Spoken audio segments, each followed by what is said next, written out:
Good morning, everybody. Yeah, it's Monday morning here at Sirius Satellite Radio, the home of Howard 100 and Howard 101. I would say most of Howard 100 and Howard 101 congregated at Robin's house over the weekend. It was like a mafia sit-down. A mafia sit-down? That's right. I mean, everybody under one roof, all the families. If they had dropped a bomb, they'd have taken out the whole organization. That's right. Oh, yeah. Well, thank you for your nice call. That was very sweet of you. Did you get my call? Yes, I did. I never know. I always feel like your phones don't really get to you. I don't know why. Most people I believe know how to work their phone. They're not really connected to me. Yeah, I just feel like you don't even know how to work them, and I don't know why I have that feeling about you. Well, I did get the message. Yeah, we had a great time. It was a lot of fun. Oh, good. I'm glad you enjoyed it. Long drive, though, I got to tell you. Long drive. Well, what's not a long drive around here to get to someplace nice? Yeah, I think you should have invited me to stay over. Let me take a guess. I have a feeling like Ralph didn't leave that night. No, Ralph left. He did? Yeah. Boy, he was weird at the party. Why did he say that? Because I got off the boat with you, and Robin gave me a ride on her boat. Like, she actually commandeered the thing. And her, what were you wearing? Evening wear? Like, you were wearing like a negligee. I was just wearing a little top with... I had a bathing suit under. I was actually ready for a swim party. She had on like a fancy negligee. Yeah, she looked, I'm wearing a negligee. She almost looked like she was ready to seduce someone with that. It was really cool. Anybody else want to comment on Robin's outfit? I thought it was very, very handsome. I mean, like, with the special high heels. Yeah. I mean... You should really check me out. Oh, I did. It looked like you were ready for a night at the plaza, and she had the champagne and the whip. Yeah, she had gold slippers. I caught a very provocative slip. Yeah. I mean, it was cut up to the hey nana ha ha ha. Well, no, Robin was walking out of her house and the sun was shining. Yeah. And I was like, wow, I don't think she's wearing anything underneath there. She was standing. You were standing up by the entrance to your house in the back, and I was over by the boat, and I looked up, and your dress was... You were nude. It was diaphanous is what they call it. It was blowing up, and you saw all of your, your private areas. And nothing to be ashamed of? No. Thank you very very feminine. much. Very feminine. Extraordinary. But she was commandeering the boat in that outfit. Right. She was piloting in that outfit. You never see anybody skippering in that outfit. No. The skipper of the minnow wasn't wearing it. I mean, I like the two guys you were with, but I would have preferred you doing that. That's fine. Gary got caught up in hell. What happened? Robin had her big boat, right? And then she had this little boat, like a dinghy boat. Yeah. There was a jet ski boat. Is that what that is? Yeah, it's not a dinghy. So Gary's so cursed. Gary gets on there with the kids, and he even said to me, he figured to go for a little ride. Gets on, then the guy needs gas. Well, hold on. No, so you had to go get gas. Hold on, wait. We go out in the water, so to leave Robin's little canal, you can only go like a mile an hour. You're not allowed to leave a wake. So we get out to right where we're about to open it up, and you guys are coming back on the boat. So the captain of the boat says, hey, go back in. Somebody wants to ride a jet ski. So we turn around, go at 2 miles an hour. We get back, and then somebody turns out to be Ralph. Oh. So now we got to wait for them to lower the jet ski in the water. Me and the kids are still on the boat. The sun's Why do you have to be near Yeah. Ralph and the jet ski? Because they were saying something about that Ralph wasn't allowed to go on the jet ski alone. Right. There's a rule in Jersey about jet skis. You have to have a boating safety course certificate. But I think And Ralph didn't have one. broke it. Ralph didn't have one, so the guy that was driving our jet ski boat Ralph had to stay near us. Mm-hmm. So now they lower it in. I see my younger guy. He looks like he's about to pass out because the sun's beating down on him. Oh. They lower the jet ski, and now we got to go back like 2 miles an hour. Then they have to get gas. So we go. He goes, you see that bridge over there? I'm like, I can't even see that bridge. But I got to tell you, the ride was great. The kids loved it. We go all the way out there. We get gas. Then the dude says, hey, you want to go through this cool place, which the kids love. But it was another. Gary's perennially if that's the word, caught up in the kids had a good time. Right. But he didn't. Right. No, I did have a good time. It was, again, being trapped in that tank.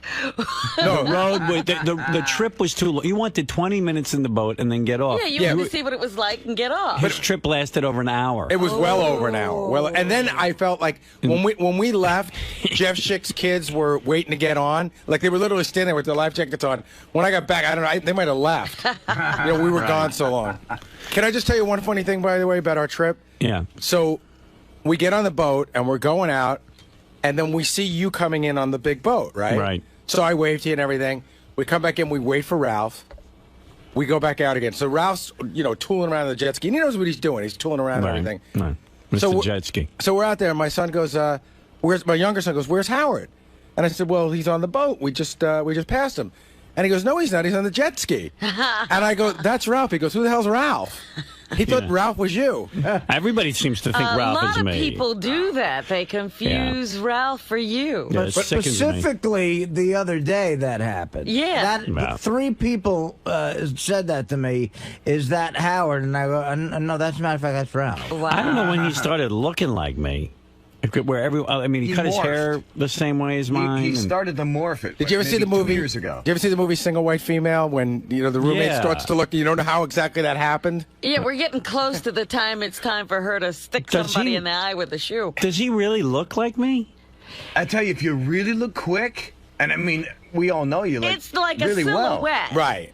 It has tall. to be. It has to be from a distance, Yeah. like a real quick, because the hair's similar. He's thin. He's a little taller. It's got to be like a quick whoa. He never used to look like me. I don't know how that He happened. had his own look. He had Now his own has look. Yours. So here's the best part. I know that Ralph didn't stay at the party because 𝗛𝗏𝗍 just told me he saw Ralph urinating on the side of the Garden State Parkway. Oh, my Although I wonder how many people think you were pissing on the side of the Right, Garden State exactly. Of all the people to be confused Oh, with. my goodness. Thank goodness he got out of town. I mean, look, if I happen to look like an icon who didn't die in their mid-30s, I'd, try to emulate them too. Play it up. Play it up. Yeah. Right. But, so Gary was on that little boat. I made the best move. Well, anyway, before I went to your party, I read on the Stern Fan Network that some guy knew where you lived and he was going to try and videotape. Oh. And then when I got in, I spotted him across the way. Right away. And then the police went over and grabbed him. It was pretty cool. Yeah, the police were great. There was a They whole. were very helpful. They got him. Unfortunately, they couldn't stop the guy going back and forth in the canal. Did you see that guy? Yeah, so what? There was a I whole. said that canal has never been so traveled. I know. There was a whole party going on existence. outside. Right. A band happening? showed up. Oh, yeah, that was fun. In a flatbed, like the Stones used to have, playing, full music For you. Yeah, right. Yeah, exactly. did you see the signs when you left? There was Artie. there was a huge sign on the van that said "For Artie," and they started playing the Allman Brothers, and they yelled to me because I happened to be outside. No. That was the Allman Brothers. What was Artie? What one was of the They omens came is a by midget. for you. That would have been fantastic. What was the point? No, Robin hired them for the day. The point was they had a gig that night, and they were trying to make a splash. They knew the cops, but they knew that I like Southern rock. So they played the Allman Brothers, and I'll tell you what, they sounded amazing. I heard it's not a bad band. And they had tacked up. The next day, I'm walking up the street, and I see signs that say, "Artie, we love you." Right. Hey, Artie. Right. I was thinking, the way we arrived, I was thinking, Robin, next year, if you do it again, you should embrace it. We should do a red carpet and everything, because that's sort of what it was like. And I listened to one of the songs. It was very nice. But then I went up to him and I said, "Hey, guys, listen. God forbid some of these people think I had something to do with this, and you're going to get me in a lot of trouble." So it's a private party, and they were nice, and they knew the cops is what happened. They had an in. You know what? The cops were telling me that, they take guitar lessons from one of the members of the band. Right. But even they told him, "Hey, dudes, you're going to get us into trouble." Right, exactly. So. Yeah. It was it was a great party. It really was. Oh, well, thank It you. was, Thank yeah. you. I enjoyed seeing everybody there. But getting back to it, I hoped everybody besides Gary had a good time. Well, I had a great time. Get No, I did. stranded on a boat. Listen, But to me, the best was like I look out and Ralph is sitting on the jet ski, going around in small little circles slowly, and I'm like, does he think that maybe somebody else wants to get on the jet ski? oh my God, that thought would he was on that jet ski. It would never occur to him. Yeah. He was on the jet ski as long as I was on the boat, and then I came off the boat and left, and he was still on the jet ski. He had to be on it for 2 hours. He was out there the whole, and like, gee, that's a weird move. You show up at a party and you just sit on a jet ski the whole time? He acted like he did me a favor. When he finally got off the jet ski, and I was running around, I didn't realize how long he had been on it. He goes, I broke it in for you. Yeah, right. Oh, great. Wow.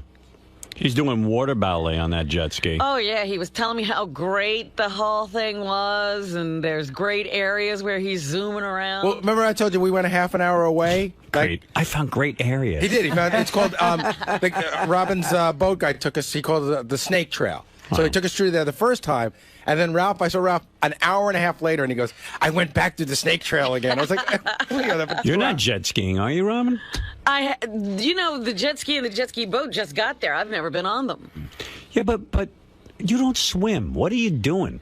Honey, you fall off that jet ski. You're done. You're done. What are you talking about? She's jet skiing like she's. You have to wear a life vest. Yeah, you wear a life vest. Those don't work. They don't work. That'll keep you up for a minute. I mean, really. They have to keep you up for a certain amount of time. That's the regulation. Long enough for me to be arrested. Wait a second. Is there a period of time where they don't work anymore? Like if you're in there for 2 days, do you drown? I don't know. I don't plan to stay around. I thought they worked forever. No, I don't know what she's doing. Now she's Miss Water Sports. Did I or did I not drive the boat? Yeah, that you did good. She did. She parked it and everything. I feel bad, so I should give the band a plug. Shorty Long. Why should you give them a why? plug? Artie. All right. Artie, stop with your neuroses. No, okay, all right. Yeah. We're talking. He's thinking about that band. Yeah, risked, get your mind off it. They risked getting arrested. What'd they ever do for you? What? What'd they ever do for you? You don't know them anything. No, I know. They gave me a T-shirt. Oh, there you go. Yes, I went on Robin's boat and she drove the thing. She did a good job. What about Excellent. Did you get the tour of the house? The house is beautiful. Stunning. Beautiful. Oh, well, thank Just stunning. you. No detail left untouched. Mr. X bought all the artwork. Is that right? I got the whole wrap. I didn't get that. That's one artist, right? Mostly? The pictures of the windows is one artist, yeah. There's a gorgeous house. Beautiful. Thank Mr. you. X has never taken a ride on your boat. He got one that day. We had been on the boats in Florida. He's been on the same kind of boat, but he hadn't been on this one up here.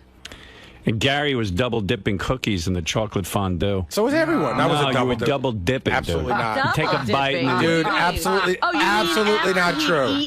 Yeah. Dude, absolutely not That was true. the rumor I heard. Absolutely. That's a rumor from Sal, who was standing over me like a lunatic. Really? But that's absolutely How not true. annoying was Sal? Well, first of all, he was all weird because once he's without his family, it's a different Sal. Yeah. You know, it's carefree, nutty, wise-ass Sal. Yeah, fun-loving Sal. Fun-loving Sal. But I got to tell you, so you want to talk about the practical joke that you guys pulled on him? I didn't make it. It wasn't a practical joke. Oh, so okay. So I didn't know what went on. All I know is I'm standing there. I'm trying to have a good time. It's Saturday, man. Leave your nutty crap behind. So he walks up to me and he gets me and he goes, "Gary, is it true? Is it true?" So I go, "I don't know what it is, Sal, but probably. When you're involved, it's probably true." Yeah, just consider it And he true. goes, no, really. Is it true that Howard was looking for me to go out on the boat and couldn't find me, so he took Richard on the boat? And I just looked him in the eye and I go, "You know what, man? It's fucking Saturday. Leave me alone." Yeah, go get a life. I swear to God, that's what I said. I said, "It's fucking Saturday. Leave me alone." Here's what happened. So you, I guess Artie and Ross decided to go on your boat. Right. I didn't know what was going on. I didn't know you guys were going on the boat. So someone said, "Hey, Robin's going to drive the boat." No, I was going to take some friends of mine. They said, "We'll go on the boat if you drive." And I was going to take them. So I just decided to tell you that I was driving the boat at that point. So I get on the boat, because if you're driving, I'm going. And I said to Beth, "You want to go on the boat?" She's like, no, you go. So I get on with Artie and Ross and those other people who I didn't know. It's but the 𝗛cie family. The They're just 𝗛cie. friends of mine. And is that his wife? Karen was on, yeah. Yeah, she got a smoking little body. Yes, she does. Nice Absolutely. titties. Yes. Oh my goodness, she'll be very appreciative. Yeah, well, she was she was wearing a nice outfit. Was that her kids? Yeah. And how old is the daughter, the older daughter? She's in college. Nicole is, I guess, going on 20. Yeah. Those kids didn't look too thrilled to be on that boat, but I was having a good time. Yeah, Howard was almost trying to make them, cheer up. Like, hey, how you guys doing? You're liking us now? Like, Yeah, I'm like trying to talk to them, and like, hey, kids, wake up. We've been in the sun too long. You know what I mean? Plus, I was buzzed out of my mind. I'd been drinking a lot. Yeah, I thought so, because I was like, why is he getting on this boat? He said he wasn't getting on the boat if I was driving. No. I got on. And then I see Richard, and I go, Let's go, baby. Richard, come on the boat. Now, the second I say that, all these people weren't getting on the boat.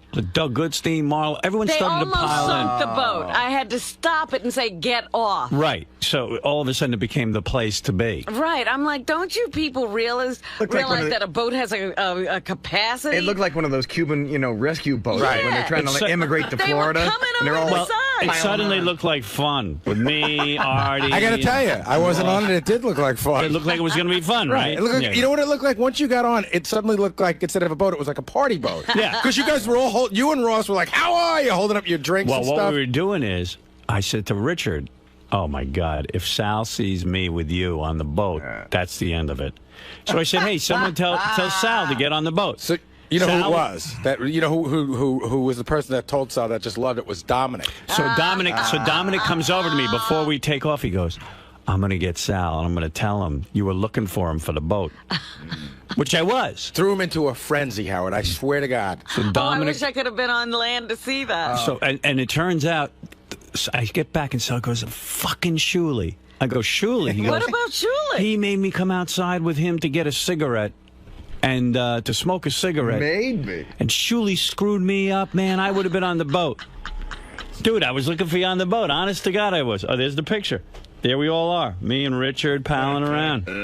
Well, when the boat left, Meanwhile, Richard and I had a great time. Richard was so funny on the boat. I quit smoking, and I had 4 beers in me, and 𝗛cie convinces me to have a cigarette. And the one freaking time I do that, you take off on a boat with Richard. Forget it. There was that one time the boat kind of stalled, and, we're all city folk. Richard fixed the boat.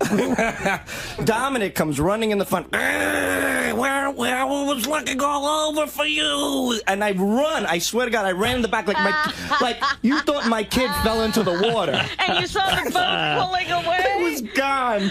Oh, man. And, dude, we were, like, looking baby. for you. And I wanted to get into the jet ski so bad and follow you, but I don't know how to ride that stop. thing. I got to tell you, that would have been funny. he would have jumped from the jet ski onto the boat. Honestly, Richard and I sat on that boat the whole time, and we just had the best conversation. Yeah. I'm not lying this time. It was painful. Yeah, it was a blast. I mean, we had a lot of fun. You were buzzed, and we were giving Robin a hard time Yeah, while it she was was driving. hysterical. And Absolutely it was a lot of hysterical. fun. It was, and the whole time we're like, wow, Sal would really enjoy this. And as they were pulling back, Howard had his arm over Oh, Richard, absolutely. and Richard gave Howard a kiss on his cheek. There was a moment, Sal, And I went, there was a moment where Howard got so relaxed with Richard, he laid down and put his head in his lap. All for you, Sal. And I'm right next to Gary's kids, giving them the finger. I felt so bad. Yeah, we had to have the conversation with the kids before we went in. Because I just know, my wife said, listen, there's going to be a lot of people cursing here. Just ignore them. And Sal's like, what the fuck is going on? I apologize to me. I'm up to Gary's kid. I'm like, I'm so sorry for saying fuck. I said it again. I gotta say too, I fell in love with Robin all over again that day. To me. On the So boat. ridiculous. Richard and I were standing behind Robin, and then I said, Richard, why don't you propose to Robin? She looked she was so empowered driving that boat, and it was so sexy. I said, seeing tell her how so you like a powerful woman. Yeah. He goes, Robin, I love you. Will you marry me? Like, I was dreaming that something would happen and Robin's boat would get stranded on an island, and Oh, great. she would be forced to have sex with us after a few days. She'd be so horny. You know what weird thoughts I was having? Robin started showing us around the house, giving us a tour.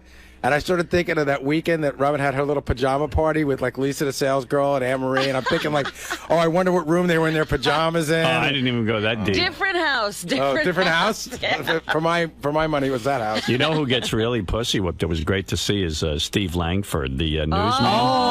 The newsman.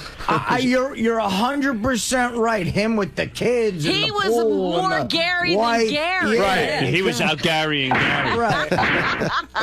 I was in the bathroom with your son because Robin set up porta potty, but it was like no porta potty I'd ever seen. Oh, it was like the Four Seasons in that. A porta potty. What's that cost, Robin, to set up porta potties that exclusive? Thousands. Thousands. Yes, yes. But it did come with a party favor, which my kid took home. There's a little like spongy version of the porta potty with the number on the side. Kids want to rent it. Well, there was no lock on the door, so I went in and, you know, there's one urinal and then there's the toilet. Right. So I walk in and I hear a little voice go, "Hey, who is that?" And I go, it's Jackie. Yeah, I know. I go, "Who's in there?" He goes, "Lucas." I go, "Lucas." Lucas, it's Howard. I'm gonna take a piss here, all right? You know, I'm gonna use the urinal. Do you mind? He goes, "As long as you don't look at me." You're right. I go, and then I felt like, what am I, a predator? I go, "Don't worry, I'll stand guard here." So. You got to be so nervous around young kids nowadays, especially boys, because the political correctness and what's going on in the Yeah, I world. didn't want him to think I was a homo. Right. I mean, like, Yeah, you did can't you follow him in there? You can't walk up to a couple and go, "Hey, listen, your son is beautiful." Right. Very I cute. don't want to blow him, you know, but I think he's very cute. Yeah, so I had a conversation with him. He was in there. It was kind of fun, you know. I was like, oh, the poor kid probably has to take a dump, and it just sucks, you know. Nothing's worse. When you're a little kid. Meanwhile, When you're a big kid, yeah, dumping in a porta I don't stand. care how fancy the porta stand is. Right. By the end of the party, there's floating turds in that Oh, porta stand. I Is took that a true? monster dump in there. Did you? Did it my flush? God. I had flushed 4 times, and there was a poor guys waiting outside, and I was so embarrassed. How can you at this age not, unless it's a true emergency, Not hold it in? yeah, figure out a timing process where you don't, under any circumstances, have to shit at a party like I know. I didn't Exactly. shit that. it You know, in. I mean, like, 6 Heinekens, hot dogs, shrimp. You're gonna take a shit eventually. Yeah. Those spare ribs alone will loosen up your colon. but that can't wait till you get home. I couldn't. And you know, there's no water in there, so it kind of looked like a little tropical island. You know, like You built your own island? yeah. Well, I wanted to put some I'm going to throw up. I want to put some Easter grass around and make a postcard out of it. Well, I got to tell you, I got to tell you, like, because I walked in at the end because I wanted to pee before I got on the long trip back. Right. And I would prefer to use the toilet area because you can close the door. I looked in there, man. I wouldn't want to be the guy who has to clean that crap up. Of course not. Man, there was like 20, you could tell like 20 different people had floating turds in there. Not a good gig. Yeah. And it was like a lot of streaks stuck to the ceramic because there's no water to rinse it off. Yeah, they got it. You know what? The porta sand could be a better invention at this point. They could improve upon Hey, it. all I know is Robin That's probably the most improved it's been. It had crown molding. Yeah.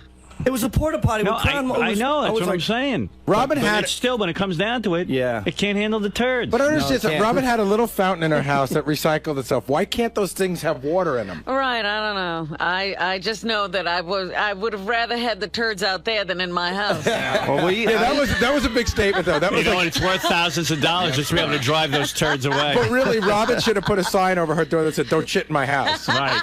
But the decor in those porta sands, It was beautiful. I didn't see the men's side. I saw the women's It was side. really nice. from the age of 18 to like whatever 25, I rented shitty houses down the shore with my friends, and that bathroom Blew it blew away. away the kitchens and the bathrooms, the whole house. I could have lived in there for Well, a that's weekend. what I said. I walked in and I said, I could eat in here. Yeah. Just put my I food did. in here. Artie, so what did you do? Did you go to a friend's house afterwards? That's what you were saying you were going to do. Yeah, I went to, well, I have a ton of, it's funny, that's like ground zero, with lack of a better term. of where I grew up almost. A lot of kids have houses in that area. And so after the party, I went up north and hung out with some buddies. What's it cost, Robin, to have a house out there? I bet you it's a lot of money you paid for that house. It depends on where you are, Right. but generally, you know, you're talking millions. Yeah. Wow. What do The you think that house- do anybody else have that discussion on the way home? How much No, Robin's house Well, costs? I did. was wondering how much the party costs. All right, well, let's hold on. Let's stick with the house, and we'll get to the party. Well, the house has got to be. I have a point of reference. I don't know if you noticed it, but when you walk outside, catty corner to the house, there was an open house of a brand new place that you could go in and look at that had an elevator. Elevator? Many of the houses out there have elevators. Elevator? Yeah. Right on the bay. Huge home. Yeah. Right on the bay, brand new. And probably a little bigger than Robin's. $4 million. Oh my God. $4 million? 4.7. They're I was asking gonna say 5. 4.7. Oh, yeah. really? Yeah. Wow. So, you know, well, do the math. I don't know what Robin paid, but there you go. Well, she got a steal last docking year. rights and everything, so I'm saying 5. Yeah, me too. You're saying Robin paid more than the guy next door with the elevator? Yeah. But the guy's got the But he's bay. got the Well, same my thing. house has a shaft for an elevator if I ever want Are to you put kidding? one in. Shaft. You know what that is, dude? That's the big thing in LA now. It's like an elevator. It's like parsley. You put it in and never use it. That's not I true. think it's so ridiculous. Who uses Use an elevator? it because if you got a couple of levels, you put your luggage in there But and all Robin's got kinds of stuff. 2 levels. Or if you have to throw out 2 levels, that's crazy. No, I'm saying like in LA, all the houses for the most part are 2 levels because you know earthquakes and stuff. And everyone's like, I went to what's the guy that owns Perfect 10? Yeah, right. He's got an elevator. 𝗦𝗵cie𝘄𝗿𝗍. It goes up 12 feet so friggin' slow. I mean, you could run up and down the stairs 50 times. Yeah, somebody It's handicapped over. or for something. handicapped people or for moving stuff. For elderly people, that's what I'm it is. telling you, no. boxes, it's great. No, Howard's right. Like, you're putting in luggage. If you come home with a lot, like, say, like those people go on a trip to Europe and come back with a couple of trunks, and they put it on the elevator. Yeah, they do. I'm telling you, it's cool. I've seen it. And some of these homes are 3 levels. Are you put one in? No. I want it in there. But she's got a shaft for one. I love that. She can throw That Mr. happened X to- down there. Just happened to be what they did when they built the house. So she's going to bury Mr. X in the elevator shaft. Robin gave us a tour of the whole place and up in the master bedroom, which was beautiful. We were all in there. And I said, I had an unlit cigar. I didn't light it, but I said, hey, guys, clear out because I got to take a shit. I'll tell you, Robin had a deck off the master bedroom that I would just sit on that deck forever and She drink doesn't even beers. use it. I haven't used it yet. She I mean, doesn't there's even use it. There's so many places to sit. So yesterday I'm like, oh, he says I should sit here. I want to go sit in a hot tub and look at the sunset. No. Oh, yeah, I forgot about the hot tub. The hot was tub, nice. the pool, the jet ski, the house. I was like, wow, Man. this is like lifestyles of the rich and famous. I'm on a boat. I'm in jet skis. I'm like, I said, this is unbelievable. And the funniest thing is, on the way home, my sons go, wow, isn't that a long ride for Robin? I'm like, no. That's just one of her homes. I just kept wondering the whole time as we were taking the tour which rooms Robin has had sex in so far. See, I didn't think of that once. No, that's I'm beat off in 3. Yeah. He's had Did sex in anybody all of catch them. anybody doing anything weird? JD got JD drunk off was his like- ass. Oh, JD was all angry, Was angry, it? angry, Why? angry. JD, I don't know. He was just like, he got a little drunk, and he was like, fuck them. And JD made a rookie mistake. What The did he do? The sun is out. Right. He's not an experienced drinker, pale face.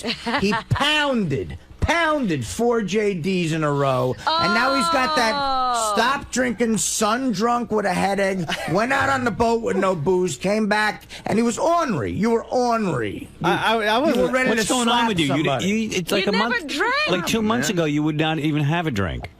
Now you're an alcoholic. No, I'm not an alcoholic. If belligerent. I was an alcoholic, I would have JDs? just kept drinking. Yeah, you were belligerent, man. You were ornery when you Was got I? back from. You were like, whatever. Howard, Robin offered everybody a second tour. So I said, JD, you want to take a tour? He goes, fuck that.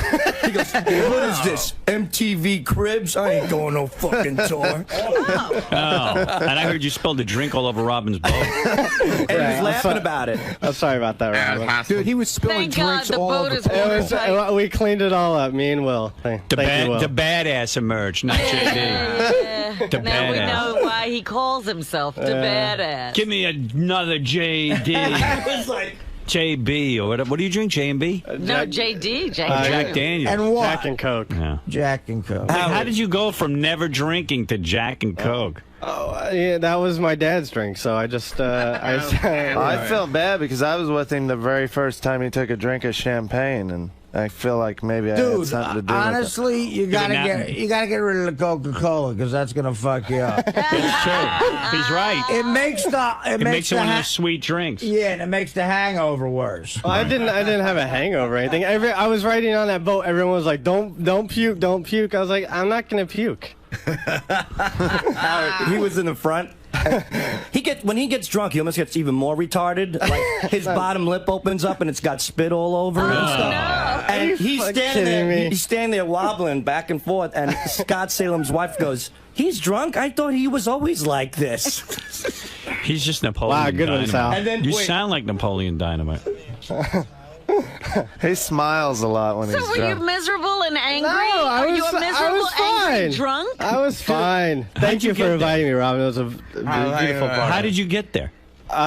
Tracy took me to there, and then Jason and his girlfriend took me to Hoboken, and I got on the PATH train there.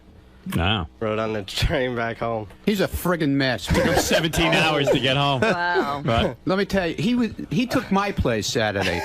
He was dumping. He walks over to me to say something. He dumps his whole drink on. Oh, dude, it was the whole drink. He was It was the whole drink. and he was nasty, man. Like I said, just get the F away from me. Don't come near me. Me be nasty? Yeah, because you were horrible, man. You were dumping crap all over everybody. Once. It was I'm glad I saw was you once. early in the party. You were still okay when I saw you. No, actually, you saw me after I spilled a little bit on Ronnie's hand. a little bit. Really? Yes. A little bit? Yes, a little bit. Like the whole drink. No, dude. it wasn't the whole drink. It was in my plate and Oh, everything. okay. You know where I found him then after he spilled the drink on Ronnie? Back at the bar. Well, JD would only eat from the kids' table because he liked those little hot dogs. He was like a child. Oh, my Like God. he wouldn't eat where the adults were eating. Well, they had pasta and stuff. He was eating macaroni and cheese and hot dogs. That was for the kids, you retard. Sorry, I didn't know that. I heard a lot of adults were eating from the kids' I wasn't the only one, I was okay? too. Uh-huh. Those little wieners were awesome. They had regular hot dogs. Yeah, but those little I didn't see what- bite-sized ones are so good. I didn't see where those were. Wow. Yeah, there were hot dogs and hamburgers off the grill, I think. JD was eating the ribs, and he was eating them like in slow motion because he was drunk. And then he slams them down on the plate, and he goes, "These ribs suck." Were they bad? They're all right. I saw a lot of people. What did he go? They're okay. I mean, you know. Awful, Was it JD. his ribs? They were my bring in ribs, some you know. ribs? They could be someone else's. I heard they just were the good finer for dining. many yeah, people. see, there you go. I liked them. They were You heard that delicious. from other people that the ribs weren't good? No, that they were That they really were good good. from many people. Oh, I never. yeah. This is the first I'm hearing that somebody complained about food. You talk to a guy who eats bologna and cheese for lunch every day. What do you know about ribs? No, he has McDonald's sometimes. And Burger King. I walk by and see that lunch every day. My final food tally was quite a bit. Yeah, the big topic was how fat you'd gotten. Let me tell you something, and it didn't help the other day. I had probably about 8 or 9 ribs. Wow. See, I didn't see that going on. I was sitting and eating with you. Yeah, Well, well, you saw phase 1. Oh, you mean that was your first sitting? Yeah, I had it before and after I went out on the boat. Oh. And then I had about easy 5 hot dogs, 2 pieces of grilled chicken, and And you didn't take a shit? no. Wow. No, Jeez, Artie. Good. it takes a Did lot. you eat from me. any salad? And yeah, I did. I had a little salad, which always helps. And then I attacked the cookies. Wow. We should have weighed Artie's dump after that party. Then Artie and I got into a heavy conversation about, where was Dana? Yeah. Now, see, I never got any information. Where was Dana? Oh, it's a mess. Brutal. But meanwhile, everyone was asking him, so he had to keep going through his saga. And there's a I weird thing. wouldn't bring it up. I said, this is going to be my major topic of conversation. Where was Dana? Well, I don't know, but I'll tell you the whole story. But it's like I got the half-hour explanation because I was really interested, Right. and I still don't get it. Uh-oh. Like, it's so complicated that I don't Really? understand. Yeah, because Artie does. First of all, whenever you talk to Artie, at least with me, he doesn't look me in the eye. He always turns his head to the right. It's very difficult for me to do with You don't everybody. talk- whenever you talk to me, Forget about Dana. It's not just you, though. With everybody. I don't like... You don't look at people when you talk. Yeah. What the fuck is wrong with you? I'm a maniac. I don't know. I'm not mentally stable. You're not. Dude, I'm talking to the guy. I don't think he likes talking to me. He's talking to somebody else but you. It's like I was excited to be socializing with Artie, and I'm taking an interest in what he's up to, and Dana, and you were very nice, and said some very nice things. But look, I don't know. I don't think it's repairable. And what happened? I desperately want it to be, and in my head, it's not over. But right now, it is nothingness. That was what I was afraid of. There is no relationship. Here's what I don't get. I'll boil it down for you. All right. After asking Artie a million questions about it, it seems like I figured, well, Artie must not be that into her. But then he says to me, no, I really miss her. I love her. I really miss her. When was the last time he saw her? The last time I saw her, and again, in the last couple of months, because I didn't want to deal with it, I've been bullshitting.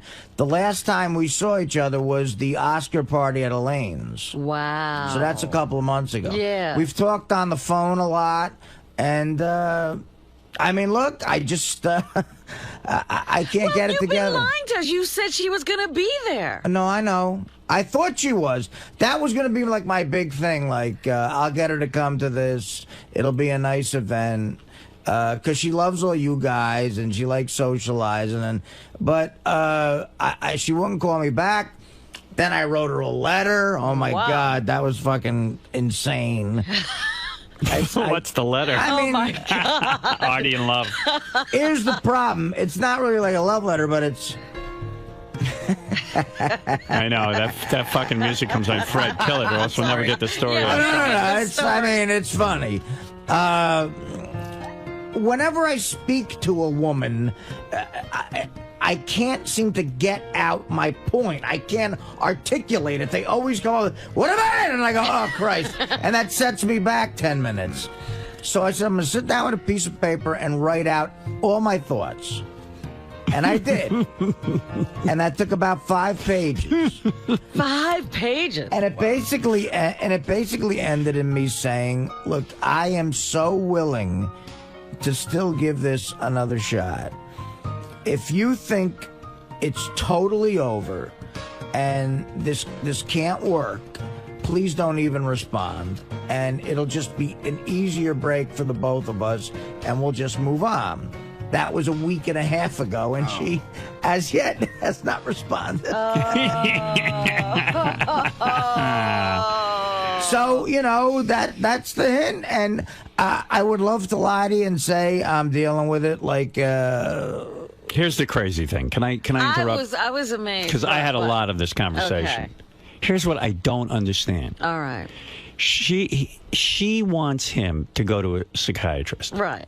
Okay? That's part of it. Part of it, which would probably solve a lot of the problems, because she's thinking, hey, if we're going to get serious, we're going to end up getting married, having kids, and are you going to be the type of father that can, you know, rise above everything and your past problems? Right. Because she doesn't want a dad who's sitting there, you know, rolled up in the fetal position. Instead of someone who's going to throw money at the situation, like if I'm in a depression or if I'm drunk.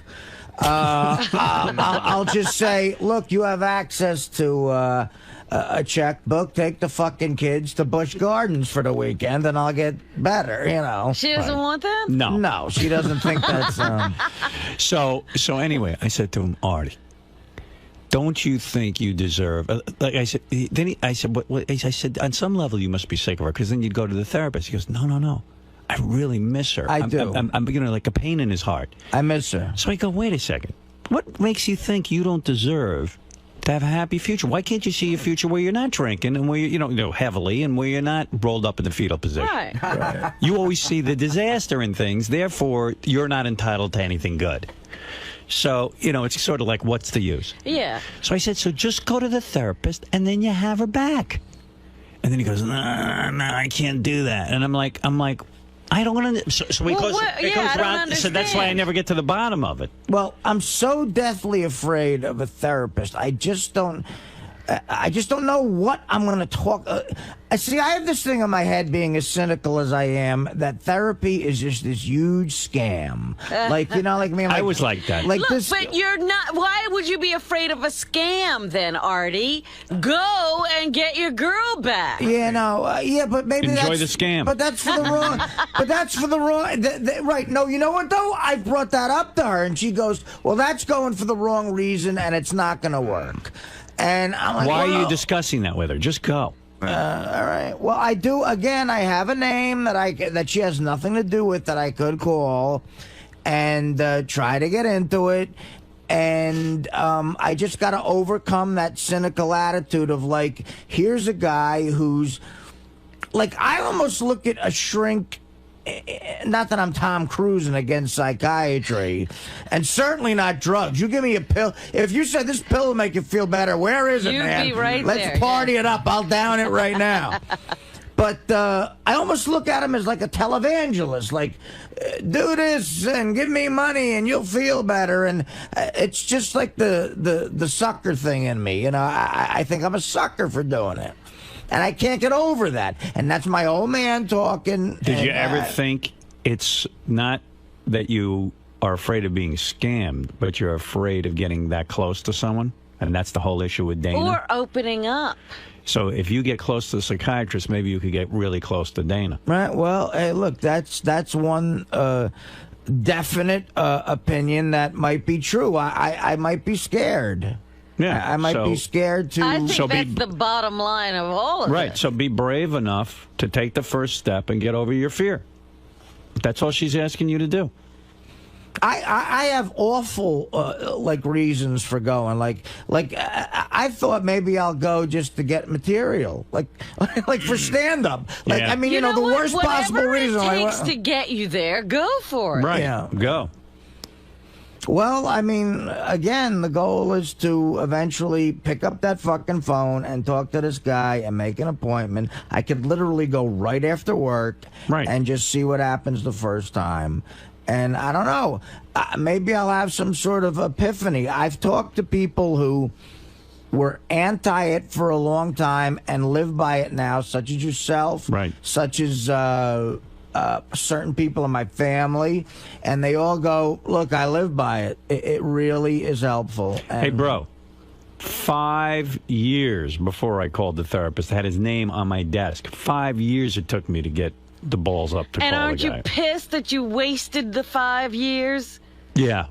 You should have been there sooner. Well, you know how long ago you gave me that name? It's it's coming on 2 years. 2 years. Yeah, I know. Of literally having that name sitting on my desk. Right, like, in the corner. Yeah, you got to do it. And then if I do it, and I do have some sort of, like you say, epiphany and my head's clear, I'm hoping one of two things would happen. One is, God, I got to do whatever I can to get back Dana, assuming she's still available. Or maybe the situation wasn't the best, and now I have the tools to go out and have a healthy That's right. relationship. That's right, Artie. You win in either scenario. You're a winner. You can do it. Although, Robin, waiting 5 years saved me about $200 grand, I figured. I just computed that. Is that worth it? No kidding. Oh, yeah, I could buy a boat. It's always fun to know. I did 5 shows of dick jokes and zanies in Vernon Hills, Illinois, to pay some guy for a weekend, but with the paycheck. Nah, but you know what, man? You're in a bad worth place. it. Yeah. You love you. Well, he doesn't, but you could. Right. Come on, every entertainer on the planet loves themselves. We're all narcissists. No. This is not how you treat an object of love. Yeah, you hate yourself. There's that, too. It's such an ambivalent thing I have about me. You're not ambivalent. You might say you love you, but you treat you like you hate you. Yeah. I'm not thrilled with me, no. I want you to pick up that phone and go to that appointment right now, son. Yeah, well, anyway, so I Boy, I did. You know what? Because Artie was being very lighthearted, and he was, very personable with everybody at the party. But it was very obvious to me that Dana wasn't there, Right. and I didn't know whether to get into it or not. So I thought I'd wait until here. Well, Although the fun of it's going to be seeing Artie's next girlfriend. Well, That's fun too. You were busy hosting, and it wasn't like. And me and Howard were at the buffet table, and we were talking, and he said, "How you doing?" I think you could tell I was a little down, and I laid that on him. And again, I didn't feel like doing that at a party. But I was glad we got to talk. Yeah, and then you know what? Even though I thought that was what was going on, I was very glad that you came. I was like, well, a lot of people would use that as an excuse not to be here. oh God, no, I wouldn't have missed it for the world, and I had a blast. Yeah, we had a great time. Yeah, it really actually. It wasn't a downer talking to Artie. It was actually kind of nice to talk to him, except for the fact that he turns his head away from me when he talks. And he won't look at you. I do that my whole life. I'm not good at that. Do people call you out on that all the time? If you notice, there's times, if you watch my DVD, there's times I don't look at the fucking audience. Well, I wouldn't look at the audience either. Yeah, you try not to do that. I look down, and I don't know, maybe it's just a weird thing. But then we went over, we sat with Ross, Melissa, and they all had, and Howard, and they all had very nice things to say. It was very supportive, but I just got to figure it out. I got to deal with it right now. Do you know if Dana's seeing any other dudes? Well, I don't know. I got a feeling maybe something's going on there. You better. So do I. If she didn't get back to you for a week and a half. I have no proof of that, but Right. of course I'm thinking, God knows what's going to happen. Are you hearing some things? I haven't heard anything, but I'm thinking, well, maybe she is. I mean, a chick like her, she gets dolled up. She could, kind of easy if she just wants to get laid all night. She might need a good hard one. What about you? You bang anyone since her? I have not. Really? I have you. not, no. Well, already on the market, ladies. We haven't. I'll go you There's one. a lot of women who want a piece of Artie. I'll go you one better. We had. That write a check scenario you described 10 minutes ago sounded pretty good. What is it? A lot of women would go If you for go on a that. drinking binge, you can just open up the checkbook and let her go off with the kids for the weekend? Busch Gardens, Busch baby. Gardens, baby. Here we come. And again, Busch Gardens. And again, that's not the most romantic thing in the world to tell a girl. No. Yeah, no wonder she hasn't written you back. Busch Gardens for the weekend with the kids, without me. Don't worry. But we had Robin's birthday party for you was mid-January. January, right? yeah. So about 2 weeks after that, we had sex. So that's mid-February. We haven't had sex since then, and I've seen her maybe 3 times since then as well for dinner. So it's been sort of over for a long time, I guess, and. I don't know. Well, that's got to be awkward when you go to dinner. And what do? You talk the whole time about your relationship? Well, the last time what happened was I dropped her off at her apartment, and I said, hey, I want to come up. And she's like, no, I don't think that's a good idea until we figure all this out. And driving home, I got to be honest, I was pissed the fuck off because I was horny, and I was like, you know what? This is my girlfriend for 4 years. No matter what we're going through. Was it 4 years? Yeah. Wow. Last February was 4 years. Maybe your new boyfriend was up there. Oh, waiting. Oh, don't think that didn't go through my head, too. Every scenario goes through my head. And I'm right there with you. I wasn't kidding. The new boyfriend is upstairs in the bed waiting for her? Yeah. You let that asshole pay for dinner. I'll wait here and bang you. Oh. Talking about Right. a scam. Oh, God, that's it. Yeah, like you pay for the dinner, and then it's the... But, I mean, in all honesty, and this is no bullshit, she's a wonderful, wonderful person, and if it's over, I wish her nothing but the best because she deserves it. I love her to death, and I miss her, and I'll probably always love her on some level. And it's very sad. It is. I'm not in good shape. You missed that regular poontang, though, don't you, pal? Who wouldn't? Yeah. My God, she's a beautiful girl, sexy. What an ass. Just. You beating off all the time now? Oh God, yeah. Mm-hmm. I thought I was beyond that. Since that last time we had sex in March, I've done a lot of fucking whack-it sessions. Now, what are you using? Are you using the cable porn, or you just have your own set of library of porn, or what are you using? I'm all by memory. He's got actual porno actors in his room. I hire guys. I got out of the improv classes and hire guys. You buy boats, he buys porn actors. No, but I got a good enough memory. I totally can do it by memory. Hey, good for you, man. Yeah. Wow, he's a mess. That's awful. I feel bad. I am right Dana's now. a sweetheart, and I really like her. Do you remember in the film festival, it was, I don't know if you caught it because it was one of the quick clips of the ones that didn't make it. There was the one guy in the sea of pig outfits and shit.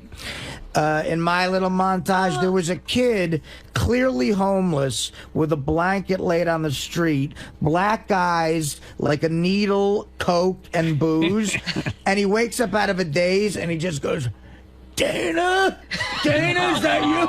Like he's seen a mirage. Dana, is that you? Dana, come back. Ow. That's great. It was really funny. Yeah, that's good. But you know what, though, man? You know, I see new girlfriend in your future. I'm thinking, like, who was that chick who called up one time, wanted to bang you, and she was hot? Well, here's the thing. As much as I love Dana to death, and still, if she would come around, I think I'd marry her next weekend. I really would. All right. You get that rock out and marry her? And I'd actually mount it, Rob, and I'd go the full route. Go ahead. But we're guys. And as much as there is, you need to get the laid. one positive silver lining here is, hey, I'm single, you know? Right. And I'm about to, do a couple of different cities on tour, and hey, whatever happens, happens. Say what you want. A lot of hot chicks show up to these gigs. Well, what are you waiting for? I'm all over that. Well, look, man, I might not be waiting for a lot. Yeah, you better snap too. I might be able to cash in there. All right, hey, it's an hour and it's gone by. We've heard all about Artie's love life. Well, listen, it is. I'm very sad. I love Dana. I love her, and if you love her, go to the therapist and get her back. I don't know what you're waiting for. We've been asking you every week for this was my whole day at your party. He won't answer that question. And well, there's another whole issue that and again, what pisses me the fuck off about this is you could not have hit this more on the head. A really big issue that I didn't think what you're would be say. big is the dog. Oh, the dog. The dog. Oh, I had a different one, but okay. No, the dog. You can't handle it. She was over every fucking weekend. With the dog? No. Before the dog. She got the dog. She stopped coming over. She was going to have her own drawer and everything. And I wouldn't let her come over. And I stopped going over. It's not a little dog. It's a huge dog. So get a big house. That was the goal. But then she even says, but I want the dog to be allowed in the house. I said, I'll build the fucking dog a den that, anybody would love to live in. The dog wants to be with people. That's their whole gig. Well, you know what? I get it. If you don't want a dog and she's got a dog, you know what? That's a major issue. You know what? It became a major issue. It did. Yeah. It did. He doesn't want a dog. We got to the point where, like, we'd go out to dinner in New York. We'd come back. We'd go to my place. We'd have sex, whatever. It was great. And then we'd stop and she'd go, you either got to take me home right now or at 7 because I got to take the dog out. Right. And if you think I'm lazy now, you should see me after I drop the load. One of my loved ones could be on fire. I wouldn't get up. Can I say something? And then the next day I had a day off and I want to get up early. Who's the hottest chick you've ever seen? Who's your fantasy #1 chick right now in the whole world? I'm talking about famous of all time. Of all time, in her prime, my always go-to is Carmen Electra. Okay. If Carmen Electra fell in love with you tomorrow and said, Artie, I'll let you fuck me 20 times a day. I love you. Right. But I got a dog. Yeah. Same size as Dana's. Right. What do you do? You're not going to believe this, but it would be an issue if it had to. Just because if it had to live in the same. I don't want the hair I don't want to see hair in the kitchen. Carmen Electra is blowing you, Artie. That's nuts. That is nuts. She's going everywhere with you. She's on your arm. She's totally in love with you. She's blowing you, and she's banging you. Howard, the answer is... The only thing you got to put up with is a dog. The answer is you should be living in a kennel if it's Carmen Electra. That's the answer. You'll sleep in the dog's cage.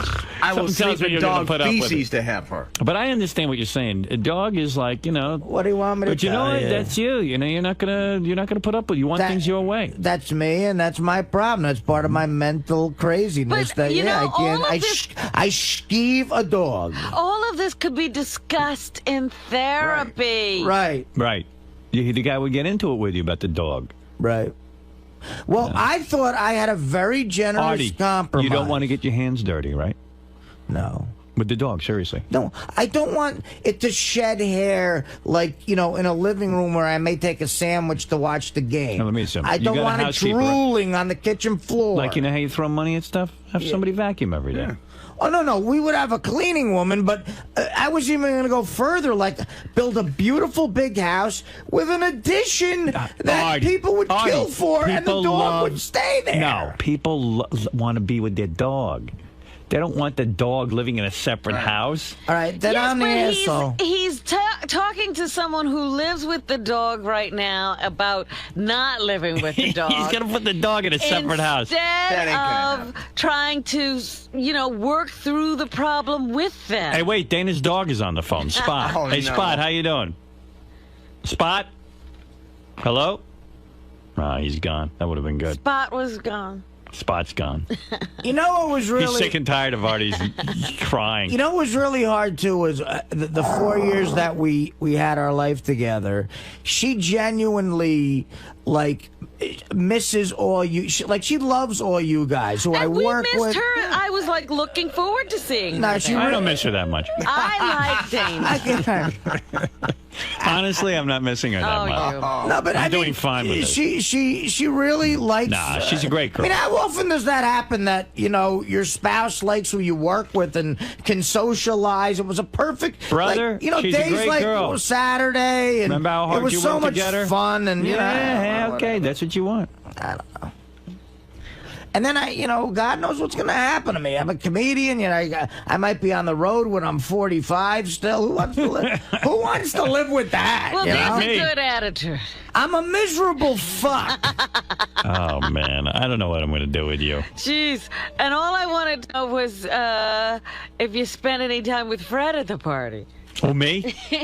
You know what? I thought I saw you guys Well, talking. yeah, I had a fantasy that Fred and I would sit down and have a real conversation, but he's so busy with that daughter. He's father of the year over there. Well, I want to make sure she lives till like at least 5 because that canal was kind of making me a little nervous. But I saw the A cutest lot thing. of parents were a little nervous. I about saw Fred trying to get Tess to jump into the pool. It was kind of cool. I saw that, Yeah, too. Tess I did- watched see, the idea was Tess didn't wanna originally go. the idea was to go on the boat. And she saw the pool. She said, no, I want to go in the pool. No, we're going to go on the boat. Then you can go in the pool. No, I want to go in the pool. So I figured if I got the pool out of the way, then she'd go on the boat. So we got ready to go in the pool. She put her toe in the water. It's too cold. She didn't go in the pool. Yeah, I said, hey, Tess, tell me something. Because she's like, what, 3 now? Yeah. I said to her, hey, Tess, tell me something. Who reads to you? And she goes, my daddy. I go, oh, okay, I didn't believe him. Then, but Tess is a very cute child. Yes. Very precocious, just like Fred. And she You know has, what honestly, she has a personality unlike Fred. Very Unlike much so. Fred, Yeah, she has a delightful Oh, yeah. personality. I feel she's way more personality than Fred Advanced. has. She's advanced in the personality department. I've had more absolutely. conversation with her than with Fred. Well, that's the idea. I'm going to try and have her learn from my mistakes. Well, she said to Allison Norris, Fred's wife, they were getting ready for the party, and Allison Norris was preparing her for the party by showing her pictures of who was going to be there. That was my idea, by the way. Very good idea. She's trying to cut my idea, that bitch. And Tess was looking at all the people, and she said, "There's Howard's going to be there, and this is Howard's girlfriend." And she went, "Howard's girlfriend is Cinderella?" That's so cute. Because that's one of her favorite stories. So she reads it. She says Cinderella. That's Cinderella. She thought Cinderella was there. That's right. Yeah. I said, that's right. She's going to turn into a pumpkin at midnight. I tell you, I got into self-destructive mode at the end of the party. I had one drink, and then I was like, because Wayne and Ross went down to AC. I know. And I almost, I went to go see my friend, and I was begging my friend. He's married now. I said, let's hit the Borgata. I know a couple of guys going down there. We'll play, and... You know, again, the marriage thing. His wife would not let him go. Oh, boy. You know, and I was you like... got it all this weekend. That poor bastard. Yeah. So I was seeing that end of the spectrum, Rob. I'm like, she's like, no way. She goes, my parents are coming over tomorrow. Why couldn't she go too? Well, her parents are coming over She tomorrow. had a set up for the thing, and my buddy's going, yeah. I'm like, well, he's looking over his shoulder to me like... Oh, he made like a face like, oh my God. You start becoming a little boy when you get married. Yeah. The boss is in town. Right. Now, a little Everything kid changes. was crying. Yeah. But, you know, look, what are you going to do? That marriage thing can really put everybody on equal footing, and then before you know it, you're the low man on the totem pole. Yeah, somehow you get eclipsed. You get passed over in the ranking A real man awards. Is like Henry Hill in Goodfellas. He just starts laughing, and then he leaves, and then he closes Well, you the know door. what I did? I got very belligerent, and again, this is so immature and wrong, but the last argument we had, I said, you know what? Fuck you. There's not a broad on this planet that's going to fucking make me go to a shrink. I don't give a shit. That's what I said. I said I'm a fucking man. I go out. I make money. You know what? You know why I can't? You're old school, man. I said, you know why I can't go to the shrink Saturday? Because I got to go fucking L.A. and do the best damn sports show to promote a movie that can't go to a that shrink. might buy you a Bentley, motherfucker. Like that.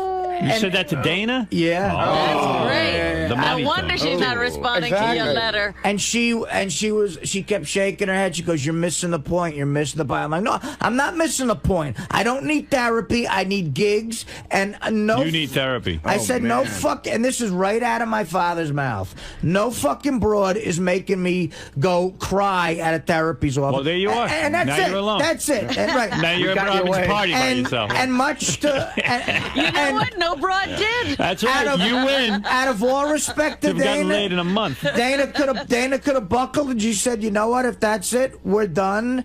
And we haven't talked in a month. And one day I want to try You to make. showed her. Yeah, you're right. You I win. showed her. You're the man. Well, that's like the Ralph Crandon. You're That's the like man. that's like, you know I what am that the is? king of my castle. That's like the That's classic. it, Alice. The greatest. That's it. The greatest Richard Pryor story ever was he bought one of his wives a brand new car, and she pissed him off, and he said, "Get the fuck out of the car, bitch! Get out!" She got out, and he shot it with a gun. Right. His car. Right. That's he right. ruined it. That's and right. then the next remember morning he that. said I showed her. I ruined that fucking $20,000 car, you know. So Well, I can almost smell Steve Langford live from Dana's apartment. Yeah, really. and the other thing, guys, whatever cloud I have, corpulent comic. This is up to Howard too, and I'm sorry, but please leave her alone. Oh, of course. Please, We're gonna leave her alone. She's We really. love Dana. I know, but with the news, Shut up. with the news What are department. you talking about? Right. News No, department. he's right. He's right. Like Steve Langford's already dialing her, I'm sure. Yeah. Leave her alone. Right.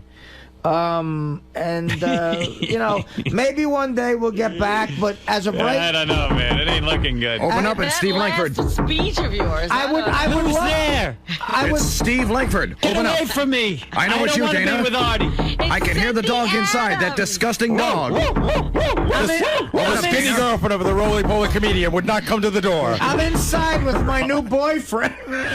Hold it a second. There's a boyfriend here. Hey, this is Allison. Oh, and that's the other thing that's keeping me up nights is has she been? Has she been? course. We have because She ain't waiting around. I've been lying to you. it's double wang. I'm in.